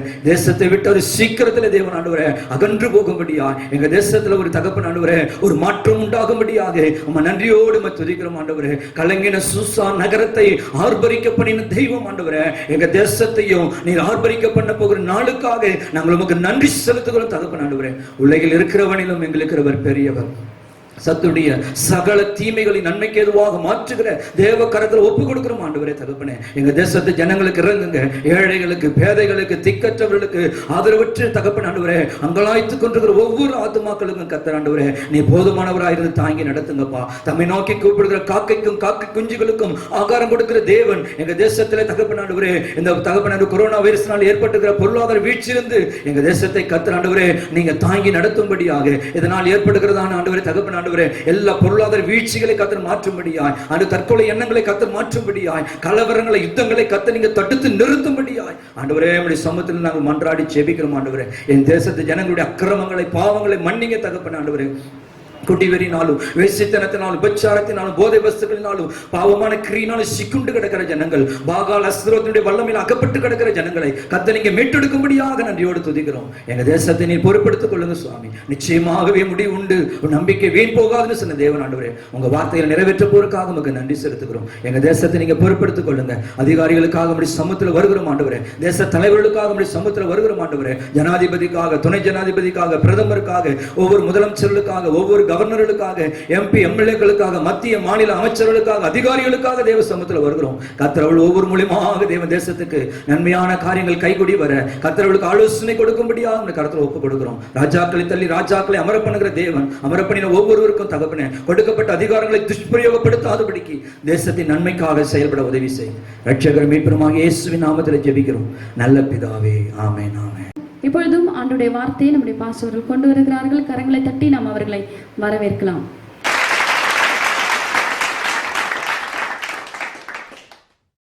Price the Lord. ஆண்டவருடைய பரிசுத்த நாமம் மகிமைப்படுவதாக. இந்த காலை வேளையில் ஆண்டவருடைய வார்த்தையை உங்கள் மத்தியிலே கொண்டு போது மகிழ்ச்சி அடைகிறேன். ஒரு முக்கியமான அறிவிப்பு. கடந்த நாட்கள் எல்லாம் எல்லா சபைகளும் இந்த மீடியாக்கள் மூலமாக, யூடியூப் மூலமாய், ஆன்லைன் மூலமாய், செல்போன் மூலமாய் அவங்க செய்தியை பதிவு பண்ணி தன்னுடைய சபைகளுக்கு அவங்க பிரசங்கத்தை ஆராதனையை அவங்க நடத்துகிறத நம்ம பார்க்க முடியும். நம்ம சபைகளும் அப்படித்தான். அவங்க சில சபைகளில் அந்த ரெக்கார்டிங்காக பல லட்சங்கள் பல கோடிகளை செலவு பண்ணுறாங்க. நம்ம சபைகளில் அப்படிப்பட்ட வசதிகள் இல்லை. கவர்மெண்ட்லேருந்து கொடுத்த அந்த லேப்டாப் தான் வச்சுருக்கிறோம். 1/4 மணி நேரம் செய்ய வேண்டிய அந்த வேலையை நம்ம பிள்ளைகள் 2 மணி நேரம் 2.5 மணி நேரம் செய்கிறாங்க. நமக்கு சரியான கம்ப்யூட்டர் இல்லை. அதனால் ஒரு கம்ப்யூட்டர் நம்ம வாங்க செபித்து கொண்டு இருக்கிறோம், முயற்சி பண்ணி கொண்டு இருக்கிறோம். அதனால் கொஞ்சம் ஒரு பணத்தொகையை நான் கொஞ்சம் சேர்த்து வச்சிருக்கிறேன் காணிக்கையிலிருந்து. அதனுடைய விலை 40,000 to 60,000 வரையிலும் ஒரு கம்ப்யூட்டர் சபைக்கு வாங்குவதற்கு, சபைக்காக அதை நம்ம ஆபீஸ் ரூமில் வைக்கிறதற்காக இருக்கிறோம். அவங்களோட ஆண்டவர் பேசினா ஒரே குடும்பமாக நீங்கள் வாங்கி கொடுக்கறதா இருந்தாலும் கொடுக்கலாம். இல்லது எங்களால் இவ்வளோதான் முடியும் அப்படின்னு சொல்லி நீங்கள் எங்களை கான்டாக்ட் பண்ணி கொடுத்தீங்கன்னா வருகின்ற நாட்களில் அதை நமக்கு அந்த பணத்தை சேர்த்து அந்த கம்ப்யூட்டர் வாங்க நமக்கு ஏதுவாக இருக்கும். ஏன்னா இந்த நாட்களிலும் இப்படி கேட்குறாங்கன்னு நினைக்காதீங்க. வனாந்தரத்துலேயும் மோசைக்கிட்ட ஆண்டவர் சொல்கிறாரு, காணிக்க கேட்டு வாங்கப்பான்னு. அந்த மோசை யோசிக்கல என்ன ஆண்டவர் வனாந்தரம்னு, ஏன்னா ஜனங்கள்கிட்ட இருந்துச்சு. சிலர்கிட்ட இருக்கு வச்சிருக்கீங்க. இந்த வார்த்தையை சொல்லும்பொழுதே உங்கள் உள்ளத்தில் ஆண்டவர் ஒரு ஒரு ஏவுதலை கொடுக்குறாரு தான் ஆண்டவர் பேசுது. இது சபையினுடைய காரியம். சபைக்கு நமக்கு தேவை. நம்முடைய பிள்ளைகள் நாங்கள் வியாழக்கிழமை இன்றைக்கு இப்போ இந்த செய்தி இப்போ வியாழக்கிழமை நம்ம சாயந்தரம் கொடுத்துட்டு இருக்கிறோம். இந்த நைட்டு, நாளை காலை, வெள்ளிக்கிழமை, சனிக்கிழமை வரையிலும், சனிக்கிழமை நைட்டு வரையிலும் அவங்க இதை உட்காந்து அவங்க எடிட் பண்ணுறாங்க. அந்த லேப்டாப் சூடாகிடுது, இந்த கவர்மெண்ட்லேருந்து கொடுத்தது, அதை அமர பண்ணி அப்புறம் அவங்க வேலையை பண்ணுறாங்க. சில இடத்துல அவங்க வேலை செய்ய முடியல அந்த லேப்டாப்பில். அதனால் இது நமக்கு கட்டாயம் தேவை. ஒவ்வொரு சபைகளில் பல லட்சங்களை 52 லட்சம் 60 லட்சம்லாம் கொடுத்து ஸ்டுடியோ வச்சுருக்குறாங்க. நமக்கு அந்த வாய்ப்புகளெல்லாம் இல்லை. நல்ல இன்ஸ்ட்ருமெண்ட்டை வச்சுருக்குறாங்க, நல்ல ஸ்பீக்கரை வச்சுருக்குறாங்க. நமக்கு இப்போ ஆன்லைன் இப்போ தான் நமக்கு ஆரம்பிக்கிறதுனால நம்ம நல்லா வாங்கி வைக்கல. ஆனால் வருகின்ற நாட்கள் அப்படி கர்த்தர் நமக்கு தருவா. தயவு செய்து ஆண்டவர் உங்கள்கிட்ட பேசுவார்னா அதுக்கு ஒரு அமௌண்ட் எடுத்து நீங்கள் கொடுங்க.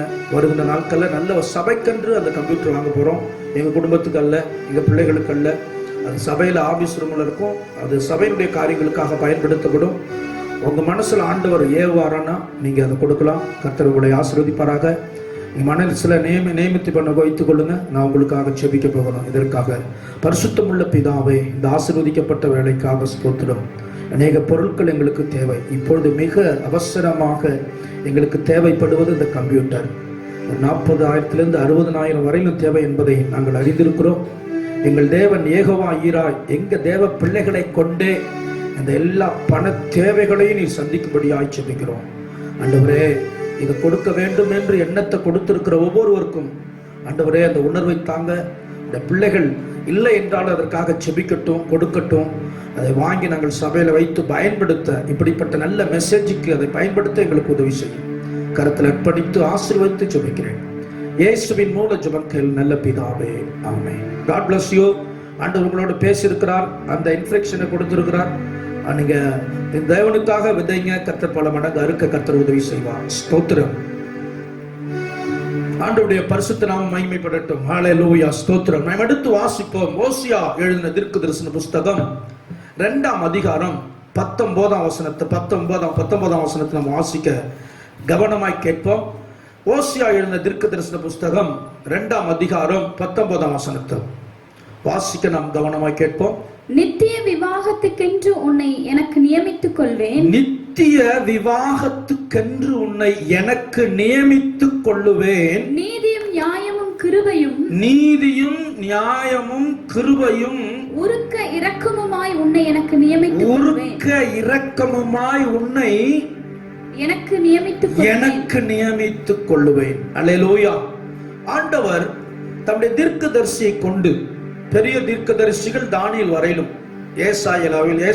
ஏசாயாவிலிருந்து தானியேல் வரையிலும் பெரிய தீர்க்கதரிசிகள் சொல்றாங்க. சின்ன தீர்க்கதரிசிகளை கொண்டு இஸ்ரவேல் ஜனங்களை திருத்துவதை, ஆலயத்தை கட்டுவதை, ஜனங்களுக்கு போதிப்பதை சின்ன தீர்க்கதரிசிகளை கொண்டு ஆண்டவர் போதித்திருக்கிறார். இந்த ஓசியாவின் அந்த புத்தகத்துடைய சாராம்சம் என்னன்னா, ஆண்டவருடைய அன்பு குறிச்சி அந்த முழு ஓசியா புத்தகமும் சொல்லப்பட்டிருக்கு. எப்பேற்பட்ட பாவியா இருந்தாலும் சரிதான், ஆண்டவருடைய அன்பு அவனை தூக்கி எடுக்கும். அவனை விடுவிக்கும்.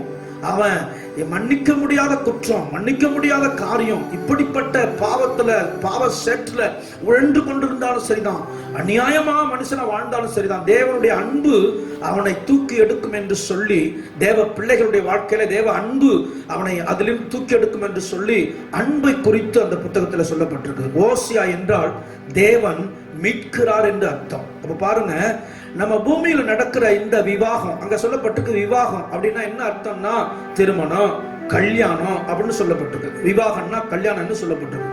ஆர்சி வேதாகமத்தை நீங்க வாசித்தீங்கன்னா, முடிவில்லா காலத்திற்கும் உன்னை மணமுடிப்போம் அப்படின்னா நித்தியமா ஏசப்பா மட்டும்தான், தேவன் மட்டும்தான் இந்த உலகத்துல மணவாளன்.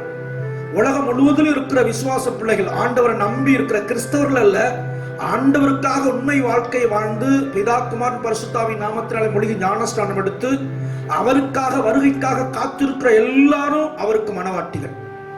பாருங்க, வேதவசனம் சொல்லுகிறது, இந்த உலகம் முழுவதும் இருக்கிற எல்லா விசுவாச பிள்ளைகளுக்கும், ஆண்டவரை நம்பி இருக்கிற பிள்ளைகளுக்கும் அவர் ஒருவர் தான் மணவாளன். நம்ம எல்லாம் இந்த பூமியில இருக்கிற ஆணா இருந்தாலும் பெண்ணா இருந்தாலும் மணவாட்டிகள் என்று சொல்லப்பட்டிருக்கிறார். இந்த ஓசியா புத்தகத்துல நீங்க வாசித்தீங்கன்னா, தேவனுக்கும் இஸ்ரவேலுக்கும் இடையே உள்ள உறவை அங்க ஆண்டவர் சொல்றார் அந்த புத்தகத்துல.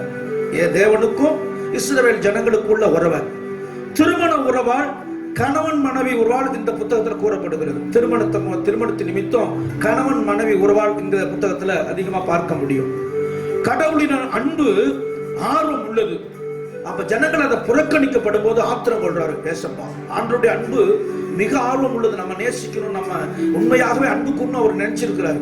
ஆனா நம்ம மாறும்போது அவர் என்ன செய்யறாரு, நம்ம புறக்கணிக்கப்படுகிறோம், அவர் ஆத்திரம் கொள்றாரு. அது மாத்திரம் இல்ல, கிறிஸ்துவும் திருச்சபையும் உள்ள உறவை இந்த மன உறவால விளக்க முடியும், திருமணத்தினால் விளக்க முடியும். எபேசியர்ல நீங்க பாத்தீங்கன்னா, எபேசியர் 5:22-33 வரலையும் எல்லா திருமண வைபவத்திலையும் வாசிக்கிறத நீங்க கேட்க முடியும்.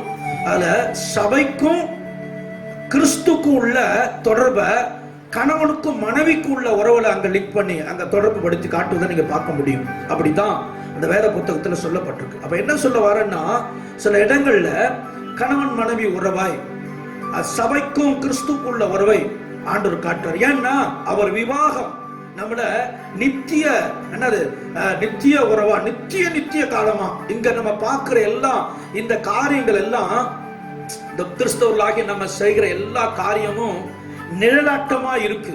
ஒரு நாள்ல கர்த்தர் நம்மள திருமணம் பண்ண வர போறார். நம்ம கிறிஸ்துவ கல்யாணத்தை நீங்க பார்க்க முடியும். அது எதுக்கு அடையாளம்னா, ஒரு நாள்ல கர்த்தர் நம்ம திருமணம் பண்ண வர போறான்னு அந்த அடையாளத்தை குறிக்குது. நீங்க பாத்தீங்கன்னா, ஆதாம் ஏவாள் அவங்க அந்த படைப்புல திருமணத்தை பண்ணி வைக்கிறார் ஆண்டவர். முதல் திருமணம் அங்க நடக்குது. இரண்டாவது, இயேசு கிறிஸ்து திருமண வீட்டுக்கு கடந்து செல்லுகிறார். திருமண வீட்டுக்கு போகும்போது அற்புதத்தை செய்யறார். மூணாவது, அவருடைய வருகையில நம்மள திருமணம் பண்ண வர போறார். பாருங்க, திருமணத்துல ஆரம்பிக்குது, ஆண்டவர் திருமண வீட்டுல கலந்து கொள்றாரு. திருமணத்துல என்ன செய்ய போகுது, முடிய போகுது. ஏன்னா மனவாட்டியாகிய சபை என்று சொல்லப்பட்டிருக்கு. சபையில் உள்ள ஒவ்வொரு அங்கத்தினரும் மனவாட்டிகள், மணப்பெண், திருமணமாக போகிற பெண், கன்னி பெண் அப்படின்னு சொல்லப்பட்டிருக்கு. அப்ப கர்த்தர் நம்மளை மனம் முடிக்க வருகையில வரப்போகிறார். நம்ம எல்லாரும் அதுக்கு ஆயத்தமாகணும். அதான் சொல்றாரு, உன்னை அது சொல்லப்பட்டிருக்க வார்த்தை, நித்திய விவாகத்துக்கென்று உன்னை நியமித்துக் கொள்ளுவேன். அல்லேலூயா. இந்த இடத்துல நீங்க அந்த வார்த்தையை பார்த்தீங்கன்னா, ஏன் உன்னை நியமித்துக் கொள்ளுவேன் என்று அங்க சொல்றாருன்னா, இஸ்ரவேல் ஜனங்கள் ஆண்டவருக்காக பிரியமா வாழ்ந்த ஜனங்கள் தான்.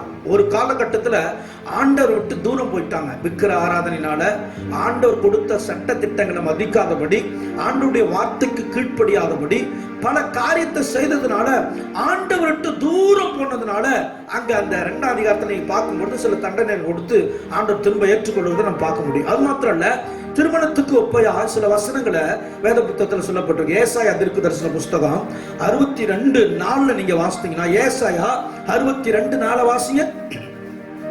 திருமணத்துக்குரிய வசனங்களாக சொல்லப்பட்டிருக்கு. வாசிங்க சீக்கிரம். நீ இனி கைவிடப்பட்டவள் எனப்படாமலும், உன் தேசம் இனி பாழான தேசம் எனப்படாமலும், நீ எப்சிபா என்றும் உன் தேசம் பியூலா என்றும் சொல்லப்படும். ஏசாயா தீர்க்கதரிசி விவாகத்துக்குரிய காரியத்தை சொல்லும்போது அங்க சொல்றாரு, நீ இனி கைவிடப்பட்டவள் எனப்படாமலும், உன் தேசம் இனி பாழான தேசம் எண்ணப்படாமலும் நீ எப்சிபா என்ற என்ன அர்த்தம்னா என்னுடைய மகிழ்ச்சி அவளுக்குள் இருக்கிறது. எப்சிபா என்ன அர்த்தம்னா ஆண்டவருடைய மகிழ்ச்சி மணப்பெண்ணாகிய நமக்குள்ள என்ன செய்தான் இருக்கிறதாம். பியூலா என்றால் விவாகம் செய்வதை குறிக்கக்கூடியது ஆண்டவர் சொல்லி இருக்கிறார் ஏசாயா தீர்க்கதரிசி மூலமா. 2 கொரிந்தியர் 11:2 நீங்க வாசித்தீங்கன்னா, நான் உங்களை கற்புள்ள கன்னி ஆகிய கிறிஸ்து என்னும் ஒரே புருஷனுக்கு ஒப்பு கொடுக்க நியமிக்கப்பட்டபடியால் உங்களுக்காக தேவ வைராக்கியம் கொண்டிருக்கிறேன். அப்ப அப்போஸ்தலனாகிய பவுல் சபைக்கு எழுதும்போது அந்த 2 கொரிந்தியர் 11 எழுதும்போது, உங்கள் கற்புள்ள கன்னியாகிய நம்ம எல்லாரையும், இந்த மனவாட்டியா இருக்கிற எல்லாரையும் மணவாளனுக்காக நியமித்து நான் பக்தி வைராக்கியம், தேவனுக்காக தேவ வைராக்கியம் கொண்டிருக்கிறேன். ஏன்?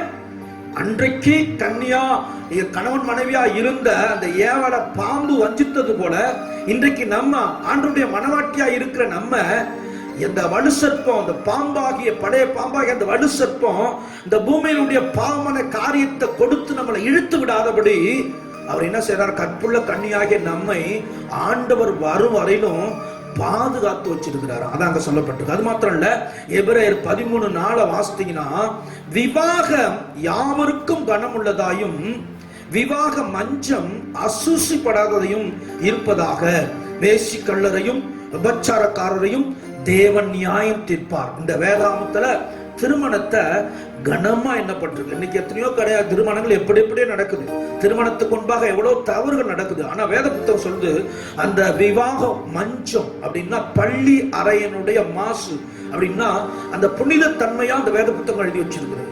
திருமணம் வரையிலும் எந்த அசூசும் யாரோடையும் நீங்க கலந்திருக்க கூடாதுன்னு சொல்லி வேத புத்தகம் தெளிவாய் சொல்லுகிறது. இன்றைக்கு திருமணத்துக்கு முன்பாகவே பல தவறுகள் நடக்கிறது. அவங்க தவறு பண்ணிட்டு குழந்தை உண்டாச்சுன்னு தெரிஞ்சா அவங்க டக்குனு கல்யாணத்தை ஏற்படுத்திடுறாங்க. அப்படிதான் நடந்துட்டு இருக்கு. ஏன்னா இந்த திருமண காரியங்கள் எல்லாம் இன்றைக்கு தேசத்துல மகா மோசமா, அதுக்கு கனம் இல்லாதபடி, அதுக்கு ஒரு மகிமையை கொடுக்காதபடி போய்கொண்டிருக்கிறது. ஆனா கிறிஸ்தவ திருமணங்கள் அப்படி அல்ல. வேத புத்தகம் எச்சரிக்கிறது, விவாக மஞ்சம் அது பரிசுத்தம் உள்ளது, அது மிகவும் கனம் உள்ளது என்று சொல்லப்பட்டிருக்கிறது. பாருங்க, இன்றைக்கு நடக்கிற அந்த விவாகங்கள் எல்லாம், அந்த திருமணங்கள் எல்லாம் நம்ம உலகத்துல ஒரு குறிப்பிட்ட வருஷம் வரையிலும், கணவன் இருக்கிற வரலையும் மனைவி இருக்கிற வரலையும், அவர் முடிச்சுட்டா விவாகம் முடிஞ்சு போச்சு. இந்த உலகத்தோடு நினைக்கிற அந்த திருமண காரியங்கள்லாம் முடிச்சு போகுது. ஆனா ஆண்டவருக்கு நமக்கும் உள்ள உறவு நித்திய காலமான உறவு. அதான் விவாகம். நித்தியமாய் நான் உன்னை என்ன செய்வேன்? நியமித்துக் கொள்வேன். நித்திய விவாகத்துக்கென்று உன்னை நான் நியமித்து கொள்ளுவேன். பாருங்க, பல திருமணங்கள் இன்னைக்கு அமெரிக்காவில் பார்த்தீங்கன்னா ஒரு வாரத்துக்கு ஒரு மனைவி, அவங்களுக்கு ஒரு மாசத்துக்கு எப்படி வேணாலும் வாழலாம். தமிழ்நாட்டில் இந்தியாவில் அப்படிப்பட்ட கலாச்சாரம் இல்லை. ஏன்னா இருக்கிற வரையிலும் கணவன் மனைவி, அதுவும் இப்ப மாறிக்கொண்டு வருகிறது. ஆனா கர்த்தர் சொல்லுகிறாரு, நம்ம பார்க்கிற மாதிரி இங்க உள்ள சில காரியங்களை குறித்து அல்ல, இது நித்தியத்துக்குரியது, நித்தியமானது என்று ஆண்டவருக்கு சொல்லுகிறத நம்ம பார்க்க முடியும். அல்லேலூயா, ஸ்தோத்திரம். அந்த அதிகாரத்துல 2ஆம் அதிகாரம், ஓசியா 2ஆம் அதிகாரம் 2 - 23 வரை நீங்க பார்த்தீங்கன்னா, இஸ்ரவேலர் தண்டிக்கப்படணும், தண்டிக்கப்பட்டு மீட்கப்படணும். அவங்க செய்த தவறு. ஏன்னா அங்க சொல்றாரு, நான் உன்னை நித்திய விவாகத்துக்கென்று உன்னை நியமித்துக் கொள்வேன். ஆண்டவர் சொல்றாரு, தேவன் தம்முடைய குமாரனை விசுவாசிக்கிறவன் எவனோ அவன் கெட்டு போகாமல் நித்திய ஜீவனை. ஆண்டவர் சொல்றது எல்லாம் நித்தியம், இந்த உலகத்துக்குரியதல்ல. இன்னைக்கு நம்ம இந்த உலகத்துக்குரியதை பார்த்து இதுல திருப்தி அடைந்து சீக்கிரத்துல இந்த உலகம் விட்டு போறோம். தயவு செய்து இந்த உலகத்தில் இருக்கிற நாட்கள்ல நம்ம எங்க இருந்தாலும் நம்ம பரலோகத்துக்குரியவர்கள், பரலோகத்துக்குரிய பிரஜைகள். நம்ம கண்ணை மூடுதோடு தான் தெரியும், யுகமா வாழ போறோம். நமக்கு அந்த மரணமே இல்லை. அந்த நித்திய ஜீவன் என்று சொன்னா நித்தியமா நமக்கு ஆண்டவரோட வாழக்கூடிய ஒரு சிலாக்கியம். அதான் சொல்லப்பட்டிருக்கு, ஆண்டவரை ஏற்றுக்கொள்ளுகிற ஒவ்வொருவரும் நித்திய ஜீவனை பெறும்படின்னு சொல்லப்பட்டிருக்கு. அப்ப பாருங்க, நித்திய விவாகத்துக்கு நம்மளை என்ன செஞ்சிருக்கிறாரா? நியமித்திருக்கிறார். அல்லேலூயா, உன்னை நியமித்துக் கொள்வேன் என்று சொல்லி இருக்கிறார். அது மாத்திரம் இல்ல, இவர்கள் பின்மாற்ற வாழ்க்கையில இருந்ததுனால இந்த வார்த்தையை சொல்ற. என்ன, முன்னாடியே திருமணம் நடந்துருச்சு பாருங்க. நம்ம ரட்சிக்கப்பட்டு ஞானஸ்தானம் எடுத்த எல்லாருக்குமே நமக்கு நிச்சயதார்த்தம் முடிஞ்சிருச்சு. இப்ப திருமணம் பண்ண ஏசப்பா வரார். அப்ப அது போல இவங்களுக்கு திருமணம் பண்ண நிலையில இவங்க பின்மாற்ற வாழ்க்கையில போட்டாங்க. அவரை விட்டு அவரை விட்டு ஆண்டவரை பின்தொடர்ந்து வந்தவங்க அவருக்கு கீழ்ப்படியாதனால பின்மார்க்க வாழ்க்கையில் போயிட்டாங்க. அதான் திரும்பவும் அந்த இடத்துல சொல்றாரு, நான் உன்னை நித்திய விவாகத்துக்கு உன்னை என்ன செய்வேன், சேர்த்துக் கொள்வேன். இன்றைக்கு நம்முடைய வாழ்க்கையை பாருங்க, ரட்சிக்கப்பட்ட நாளிலிருந்து அதே ஆண்டவருடைய பயபக்தியோட, அதே மகிழ்ச்சியோட, அதே ஆண்டவருடைய கீழ்ப்படிதலோட நடக்கிறோமா? அப்படி இல்லைன்னா, அப்படி விலகி இருந்தோம்னா நம்ம எங்கேயோ வழி தவறி இருக்கிறோம், மாறி இருக்கிறோம், நம்ம பின்மாற்ற நிலையில இருக்கிறோம். அதுக்கு அவர்களை பார்த்து ஆண்டவர் சொல்றாரு, நீ இந்த உலகத்துக்குரியவர் அல்ல, உன்னை நித்திய விவாகத்துக்கு என்று நான் என்ன செஞ்சிருக்கிறேன், நியமித்திருக்கிறேன் என்று ஆண்டவர் பேசுறாரு. அல்லேலூயா, ஸ்தோத்திரம். இந்த நித்தியமான நிரந்தரமான யுக யுகமாக நிலை நிற்பது என்று நமக்கு தெரிவதே இல்லை. நம்ம யுக யுக காலமா ஆண்டவரோட வாழ போறோம். அல்லேலூயா, ஸ்தோத்திரம் பண்ணுவோமா? அல்லேலூயா, தேவனுக்கு மகிமை உண்டாகட்டும். பாருங்க, மணவாட்டி திரும்ப வருவதற்கு மணவாளன் அந்த இடத்துல என்ன செய்யறாரு? இப்ப பாருங்க, நம்ம எல்லாம் மணவாட்டி, இப்ப தேவன் மணவாளன். இப்ப நமக்கு நித்தியமா இந்த பரிசுத்த வாழ்வை கொடுக்கணும், நித்தியமா அவரோட வாழ போகிறோம். நான் சொன்னேன், இந்த உலகம் முழுவதும் இருக்கிற எல்லா விசுவாசிகளுக்கும், அது ஆணா இருந்தாலும் பெண்ணா இருந்தாலும், கர்த்தர் தான் மணவாளன், நம்ம எல்லாம் மணவாட்டி. அப்ப அவர் சொல்றாரு, இப்ப இந்த அதிகாரத்தை நீங்க வாங்க, இந்த ஓசியா 2ஆம் அதிகாரத்துக்கு நீங்க வந்துருங்க. அப்ப இந்த மணவாட்டி திரும்ப வருவதற்கு மணவாளன் என்ன செய்ய, அந்த மணவாட்டி பின்மாற்று போயிட்டா, பின்மார்க்க வாழ்க்கைக்கு போயிட்டா, அநேக விக்கிரங்களை நாடி போயிட்டா, புரதேசத்து ராஜாக்களை தேடி போயிட்டா.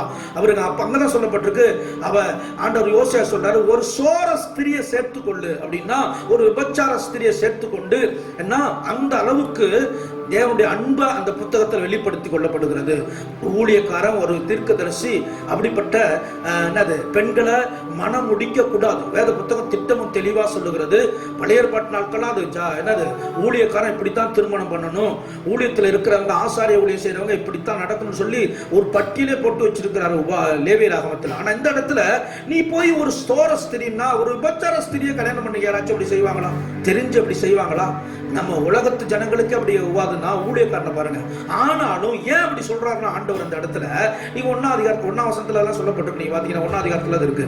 ஏன் அப்படி சொல்றாருன்னா, நம்ம மேல வச்ச அன்பை அங்க காட்டுறாரு. அவ எப்படித்தான் பாவத்துல போனாலும் சரிதான், அசுத்தத்துல இருந்தாலும் சரிதான், ஒரு வாய்ப்பை கொடுத்து திரும்ப அவங்களுக்கு என்ன செய்ய, ஒரு அழைப்பை கொடு என்று சொல்லி அந்த தீர்க்க தரிசனமா சொல்லுகிற அந்த தீர்க்க தரிசிக்கு ஆண்டவர் சொல்லுகிறத பார்க்க முடியும். அப்ப பாருங்க, மணவாட்டி திரும்ப வருவதற்கு அந்த மணவாளன் என்ன செய்கிறார்? நீங்க வாசித்தீங்கன்னா 6ஆம் வசனத்தை வாசிங்க. 6ஆம் வசனத்தை வாசிங்க.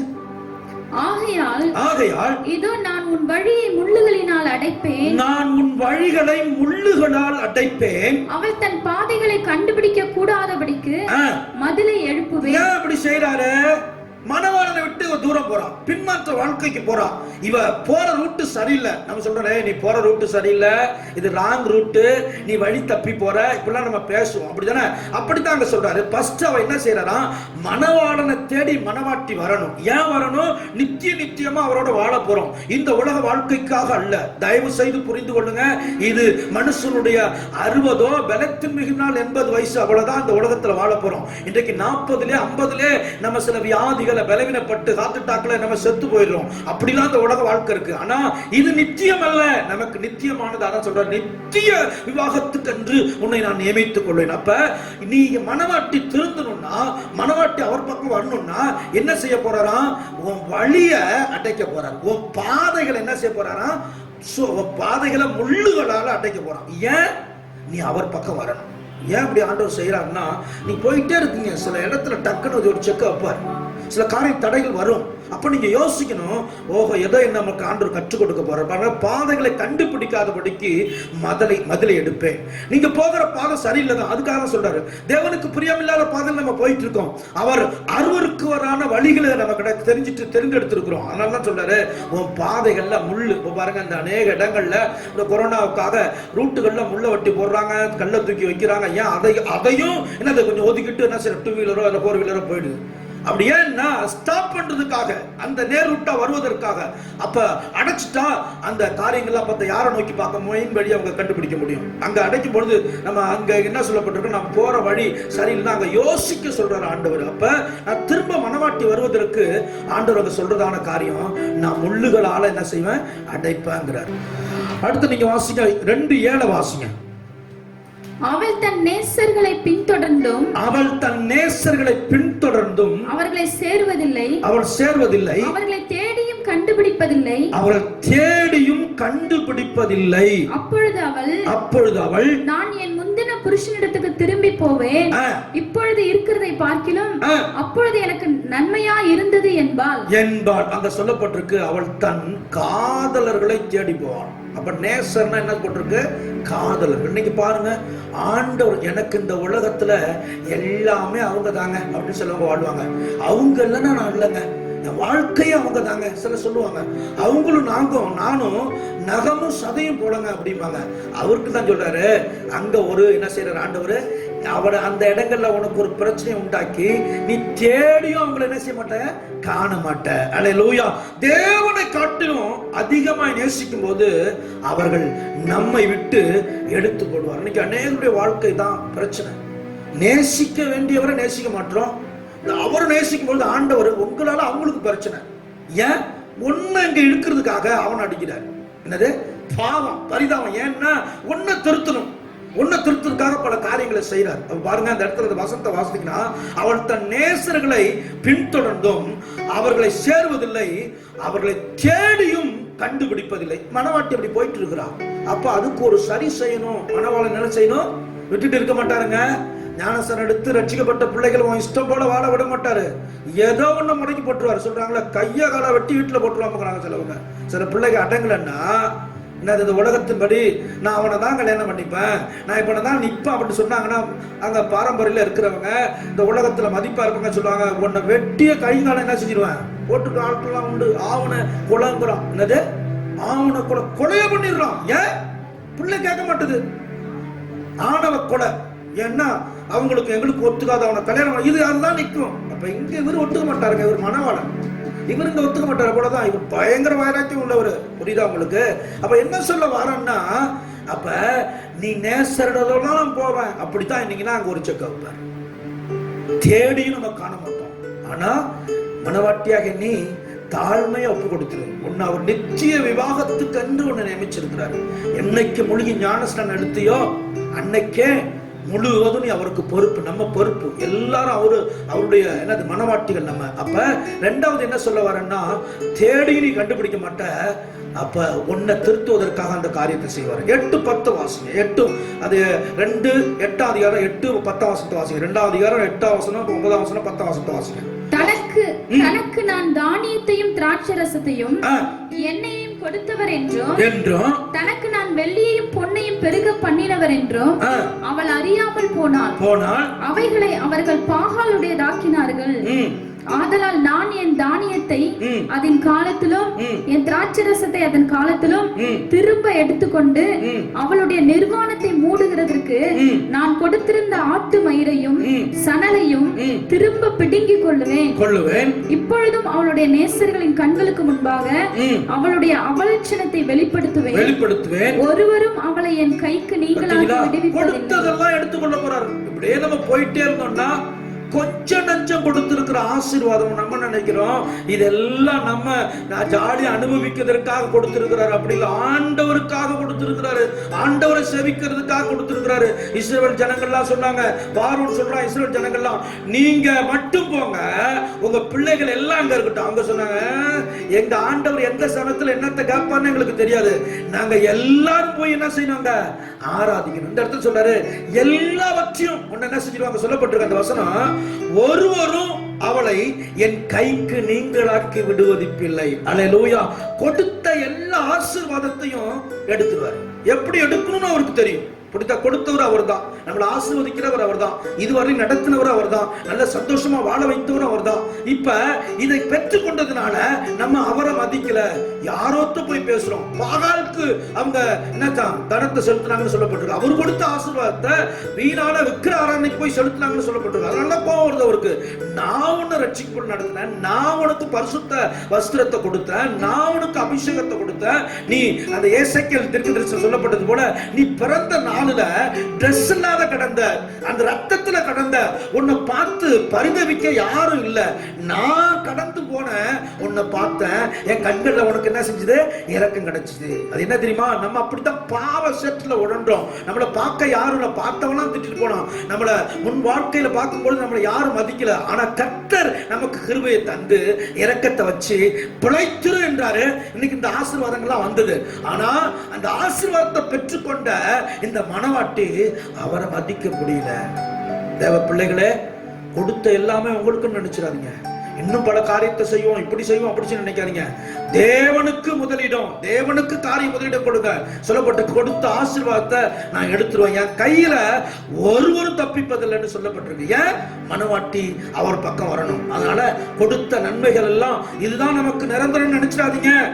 ஒரு குறிப்பிட்ட நாட்கள் தான். ஆண்டவர் பக்கம் நீங்க திசை திரும்பல, அந்த மணவாளனோட சேர்ந்து நடக்கல, மணவாளனுக்காக வாழல, கொடுத்த எல்லாத்தையும் திரும்படுத்துவார். சொல்லப்பட்டிருக்க அவலட்சணத்தை வெளிப்படுத்தும். அப்படின்னா அந்த ரட்சிப்பின் வஸ்திரம் நம்ம விட்டு போயிடும்.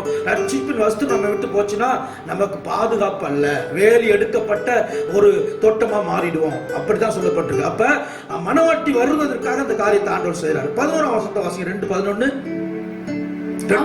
அவளுடைய எல்லா மகிழ்ச்சியையும், அவருடைய எல்லா மகிழ்ச்சியையும், அவளுடைய பண்டிகைகளையும், அவருடைய பண்டிகைகளையும், அவளுடைய மாத பிறப்புகளையும், அவருடைய மாத பிறப்புகளையும், அவளுடைய ஓய்வு நாட்களையும், சபை கூடுகிற அவளுடைய எல்லா ஆசரிப்புகளையும் ஒழிய பண்ணுவேன். பாத்தீங்களா? ஆண்டவர் இஸ்ரவேல் ஜனங்களுக்கு பண்டிகைகளை, பல நாட்களை மகிழ்ச்சியா தந்தாரு. பண்டிகையோட நம்ம ஆண்டவருடைய நாமத்தை உயர்த்துவதற்காக தான் பண்டிகை. யோபு குறித்து சொல்லப்பட்டிருக்கு, என் குமாரர்கள் பண்டிகை கொண்டாடி ஆண்டவரை தூஷித்திருப்பார்களோ என்று சொல்லி அதுக்காக தான் அவன் குடும்பத்துக்காக ஜெபம் பண்றோம். பண்டிகை நல்லது. பண்டிகையில எது முதன்மையா இருக்கு, யாரை முதன்மைப்படுத்துறோம், யார் அந்த இடத்துல முதன்மையா வைக்கிறோம், அதான் நம்முடைய நோக்கம். அப்ப பண்டிகையில கொடுத்து சந்தோஷமா இருக்க வைத்த ஆண்டவர் இந்த இடத்துல சொல்றாரு, அது ஒரு சடங்காச்சரமா போயிடுச்சு. அது அவங்களுடைய பண்டிகையா மாற்றிக்கிட்டாங்க. பண்டிகையை வச்சு அவங்க இஷ்டத்துக்கு பாருங்க. பண்டிகை நாட்கள்ல நம்ம ஏழைகளுக்கு உதவி செய்யணும் தான் நம்ம கிறிஸ்தவ பண்டிகை சொல்லப்பட்டிருக்கு. நம்மள அவங்கள நினைவு கூறணும், நம்ம சந்தோஷப்பட்டு. அது ஆண்டவருடைய பண்டிகை. அதுக்காக தான் தேவ பிள்ளைங்களுக்கு வச்சிருக்காரு. அவர் கொடுத்த நன்மையை அவருடைய சன்னிதானத்துல கொண்டு வந்து நல்ல மகிழ்ச்சியோட அவருக்கு நன்றி செலுத்தி அவரை துதிச்சுட்டு மீதம் உள்ளதை ஏழைகளுக்கு கொடுத்து மகிழ்ச்சியோட இருக்கணும்னு ஆண்டவர் வச்சிருக்கிறார் பண்டிகை நாட்கள்ல. ஆனா இவங்க என்ன செஞ்சாங்க? அந்த பண்டிகையில ஆண்டவருக்கு நல்ல பாக்கியெல்லாம் நடக்குது. அல்லேலூயா. உங்க வீட்டுல ஏதாச்சும் நடக்குதா? ஏதாவது நிகழ்ச்சி நடக்குதா? எந்த சின்ன நிகழ்ச்சியா இருந்தாலும் அந்த இடத்துல ஆண்டவருடைய நாமம் மகிமைப்படணும்.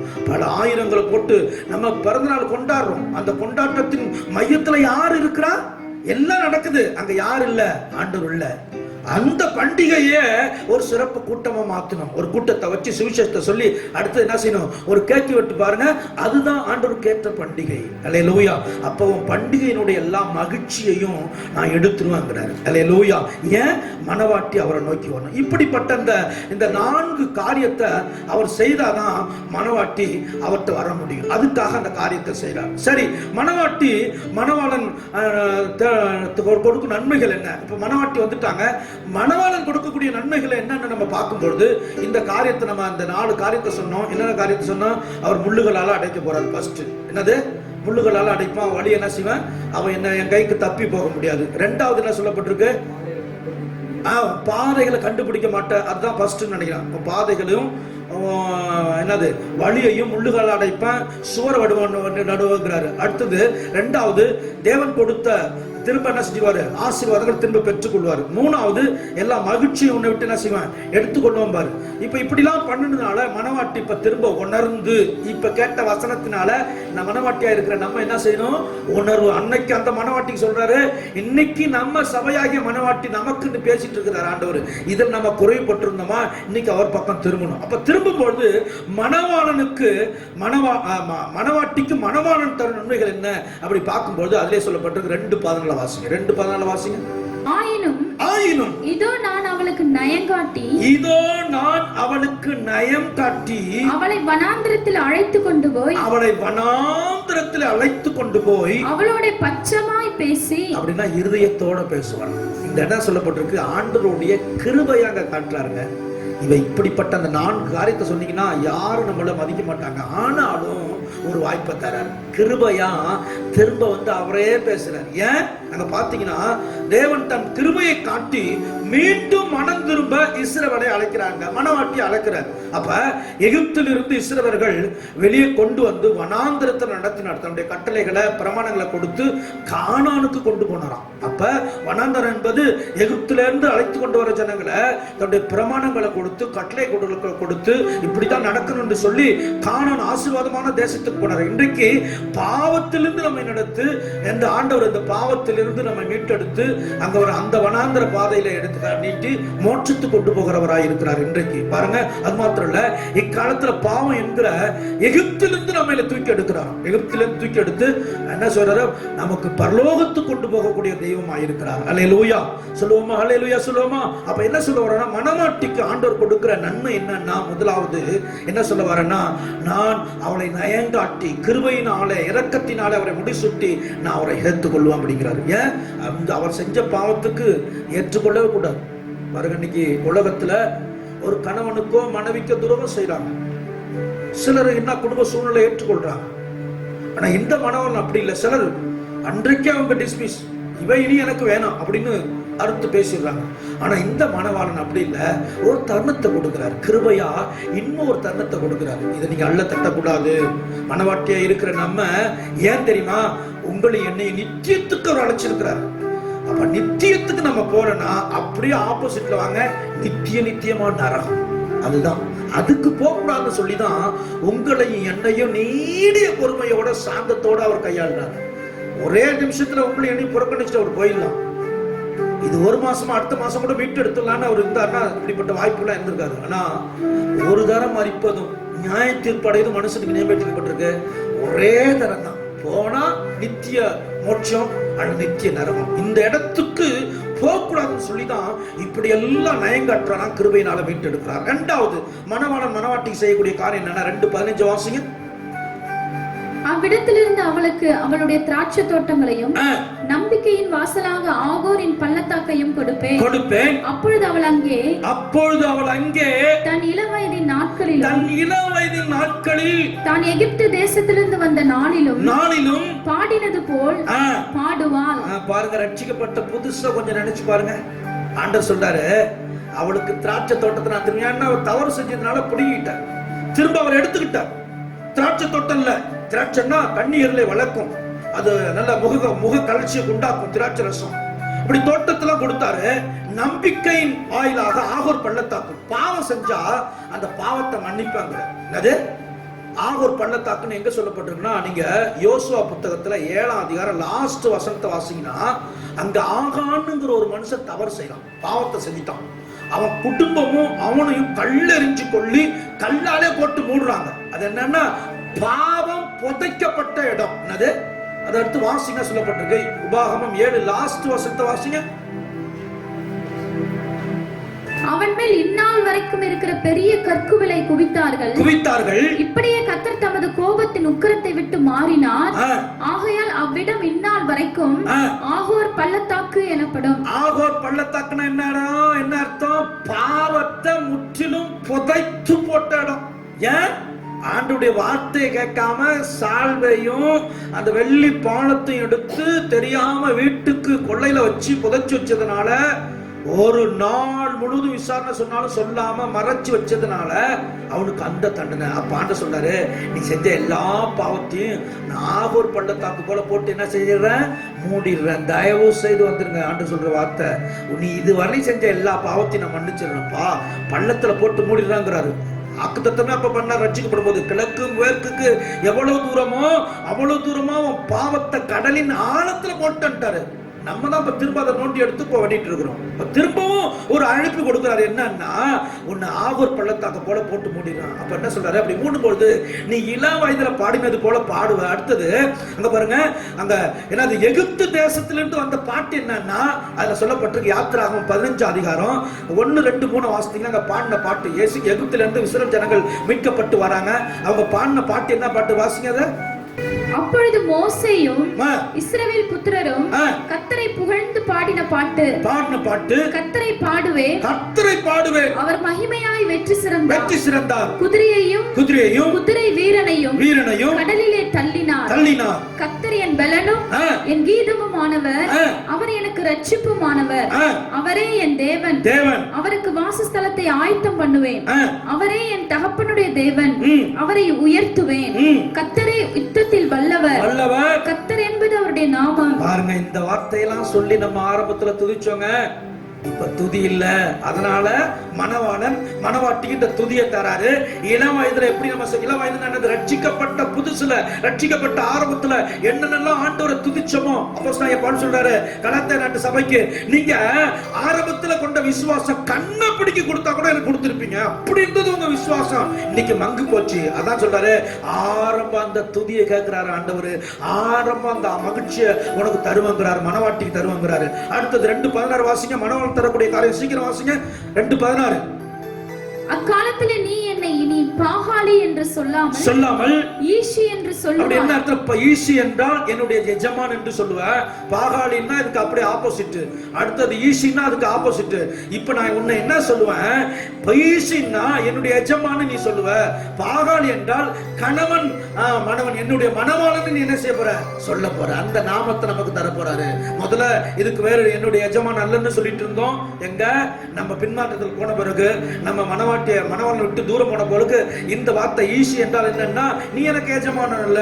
பாகாலினா என்ன அர்த்தம்னா, நீ எனக்கு மணவாளன் இல்ல அப்படி சொல்லிட்டு போனோம். ஆனா இப்ப மணவாளன் நம்ம வந்து சந்தித்த பிறகு சொல்லுவோமா, நீ என்னுடைய எஜமானன், நீ என்னுடைய மணவாளன் சொல்லுவோமா. அடுத்தது 2:17 வாசிங்க சீக்கிரம். பாகாலுடைய நாமங்களை அவள் வாயிலிருந்து அற்று போக பண்ணுவேன். இனி அவைகளின் பெயரை சொல்லி அவைகளை நினைக்கிற நினைப்பு இனி வாயில குதிதான். அதெல்லாம் வேற நாமத்தை சொன்ன, வேற என்னென்னமோ சொல்லிட்டு இருந்தா, என்னென்னமோ பேசுனா, உள்ளெல்லாம் பயங்கரமா இந்த உலக இச்சைகளை நிரம்பி இருந்துச்சு, இந்த உலக கவலைகளை நிரம்பி இருந்துச்சு. ஆனா இனி ஆண்டு சொன்னாரு, உன் வாயில துதிக்கிற துதி என்ன செய்ய போறேன்? தர போறேன். இரவும் பகலும் உன் வாயில முணுமுணுத்து கொண்டே இருக்க போற. துதித்தா சோத்திரம், அல்லேலூயா, தேவ மகிமை, தேவ நாமம் மகிமைப்பட போகுது. அப்படிப்பட்ட நாமத்தை உன் வாயில கொடுக்க போறேன். யாருக்கு? மணவாட்டி ஆகிய அந்த நமக்கு ஆண்டவர் மணவாளனாகிய அந்த தேவன் நமக்கு கொடுக்க போறாரு. அடுத்து 2:18 வாசிங்க. அக்காலத்தில் நான் அவர்களுக்காக காட்டு மிருகங்களோடும் ஆகாயத்து பறவைகளோடும் பூமியிலே ஊரும் பிராணிகளோடும் ஒரு உடன்படிக்கை பண்ணி வில்லையும் பட்டயத்தையும் யுத்தத்தையும் தேசத்திலே இராதபடிக்கு முறித்து அவர்களை சுகமாய் படுத்துக் கொண்டிருக்க பண்ணுவேன். அல்லேலூயா. அடுத்தது உடன்படிக்கை பண்ண போறாரு. என்னங்க? என்ன உடன்படிக்கை தெரியுமா? அந்த வசனத்தை திரும்ப வாசிங்க. திரும்பவும் உனக்கு தர போறாரு. தேசத்துல எவ்வளவுதான் பிரச்சனை நடந்து கொண்டிருந்தாலும் சரிதான். அந்த 2:18 மட்டும் வாசிச்சிருங்க. அக்காலத்திலே நான் அவர்களுக்காக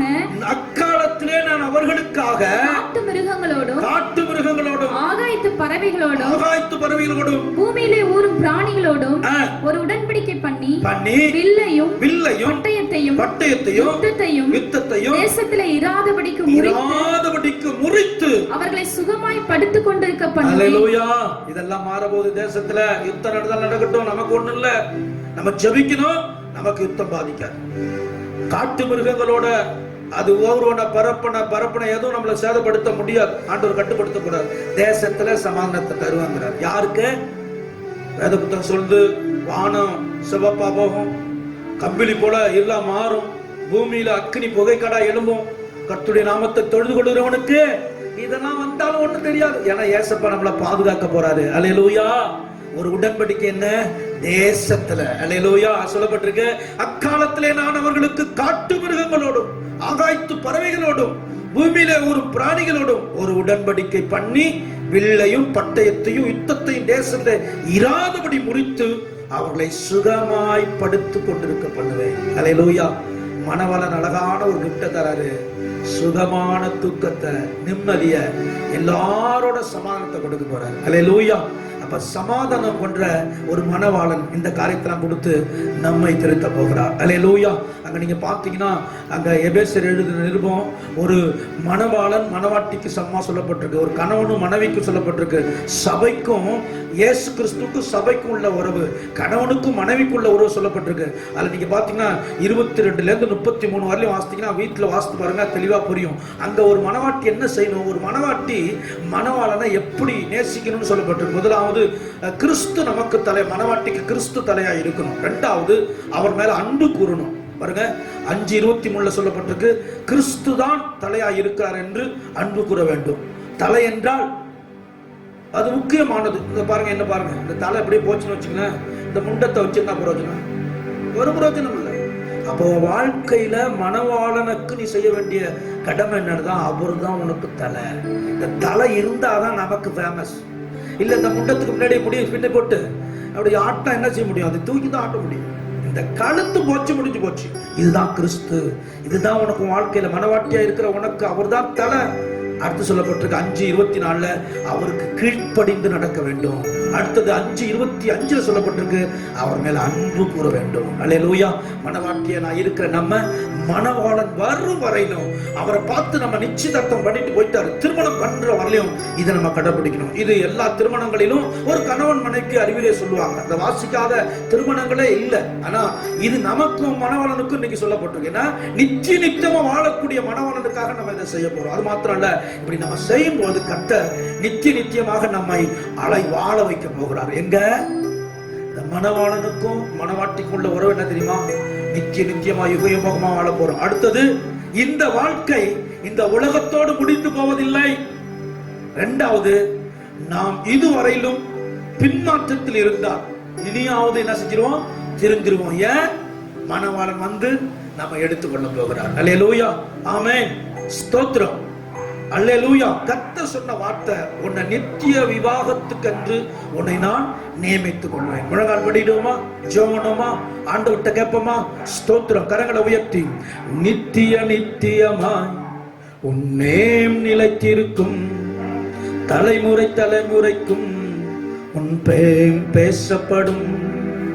நித்தியமாய் உன்னேம் நிலைத்திருக்கும், தலைமுறைக்கும் உன் பேர் பேசப்படும். நித்தியமே என் சத்தியமே, நிரந்தரம் நீர்தானையா. நித்தியமே என் சத்தியமே, நிரந்தரம் நீர்தானையா. நித்தியமா உன்னேம் நிலைத்திருக்கும், தலைமுறைக்கும் உன் பேர் பேசப்படும். எல்லாம் ஒப்பு கொடுப்போமா? மணவாளனாகிய இயேசு உங்க அருகில வந்திருக்கிறார். மணவாட்டியாகிய நாம் என்னென்ன செய்ய வேண்டும்? நாம் செய்யும்போது மணவாளன் நமக்கு என்ன செய்ய போகிறார்? அது மாத்திரம் அல்ல, அந்த மணவாளனுக்கு நாம் என்ன இனி செய்து கொண்டிருக்க போகிறோம்? அவர் மீது, அவர் தலை நமக்கு, அவர் மேல் நாம் அன்பு கூற வேண்டும். ஓ ஸ்தோத்திரம், அல்லேலூயா. அந்த சபையை போஷித்து காப்பாற்றுவது போல என்று சொல்லப்பட்டிருக்கிறது.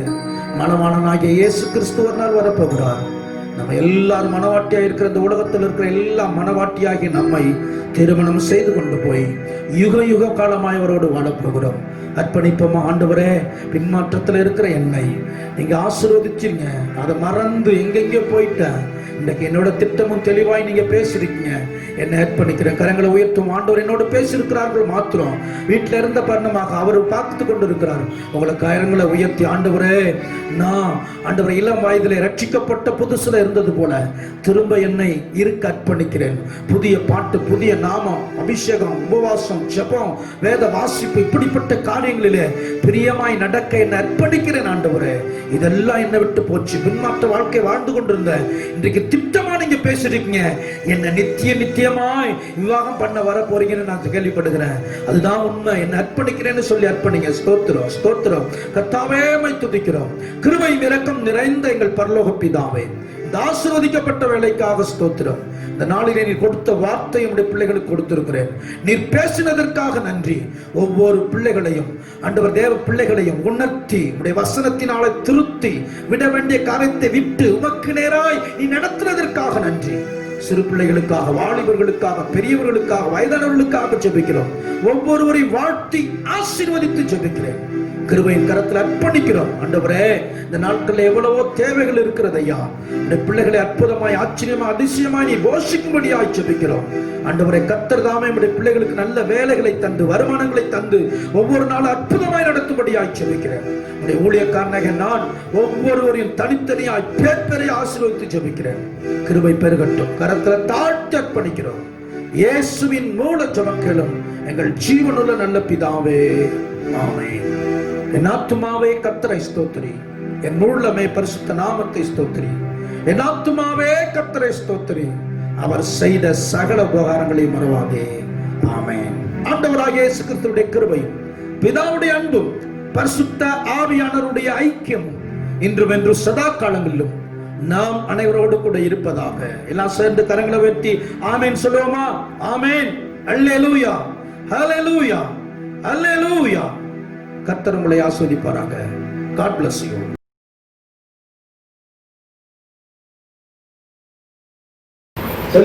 என் கிருபை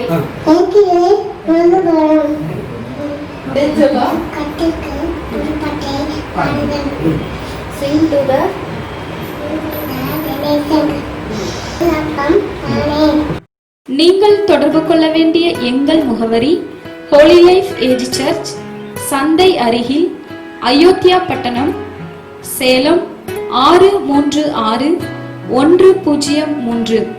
உங்கள் ஜெப உதவிக்கு எங்களை தொடர்பு கொள்ள வேண்டிய தொலைபேசி எண்கள் 9942408083 மற்றும் 8667225521. கர்த்தர் உங்களை ஆசீர்வதிப்பாராக. God bless you.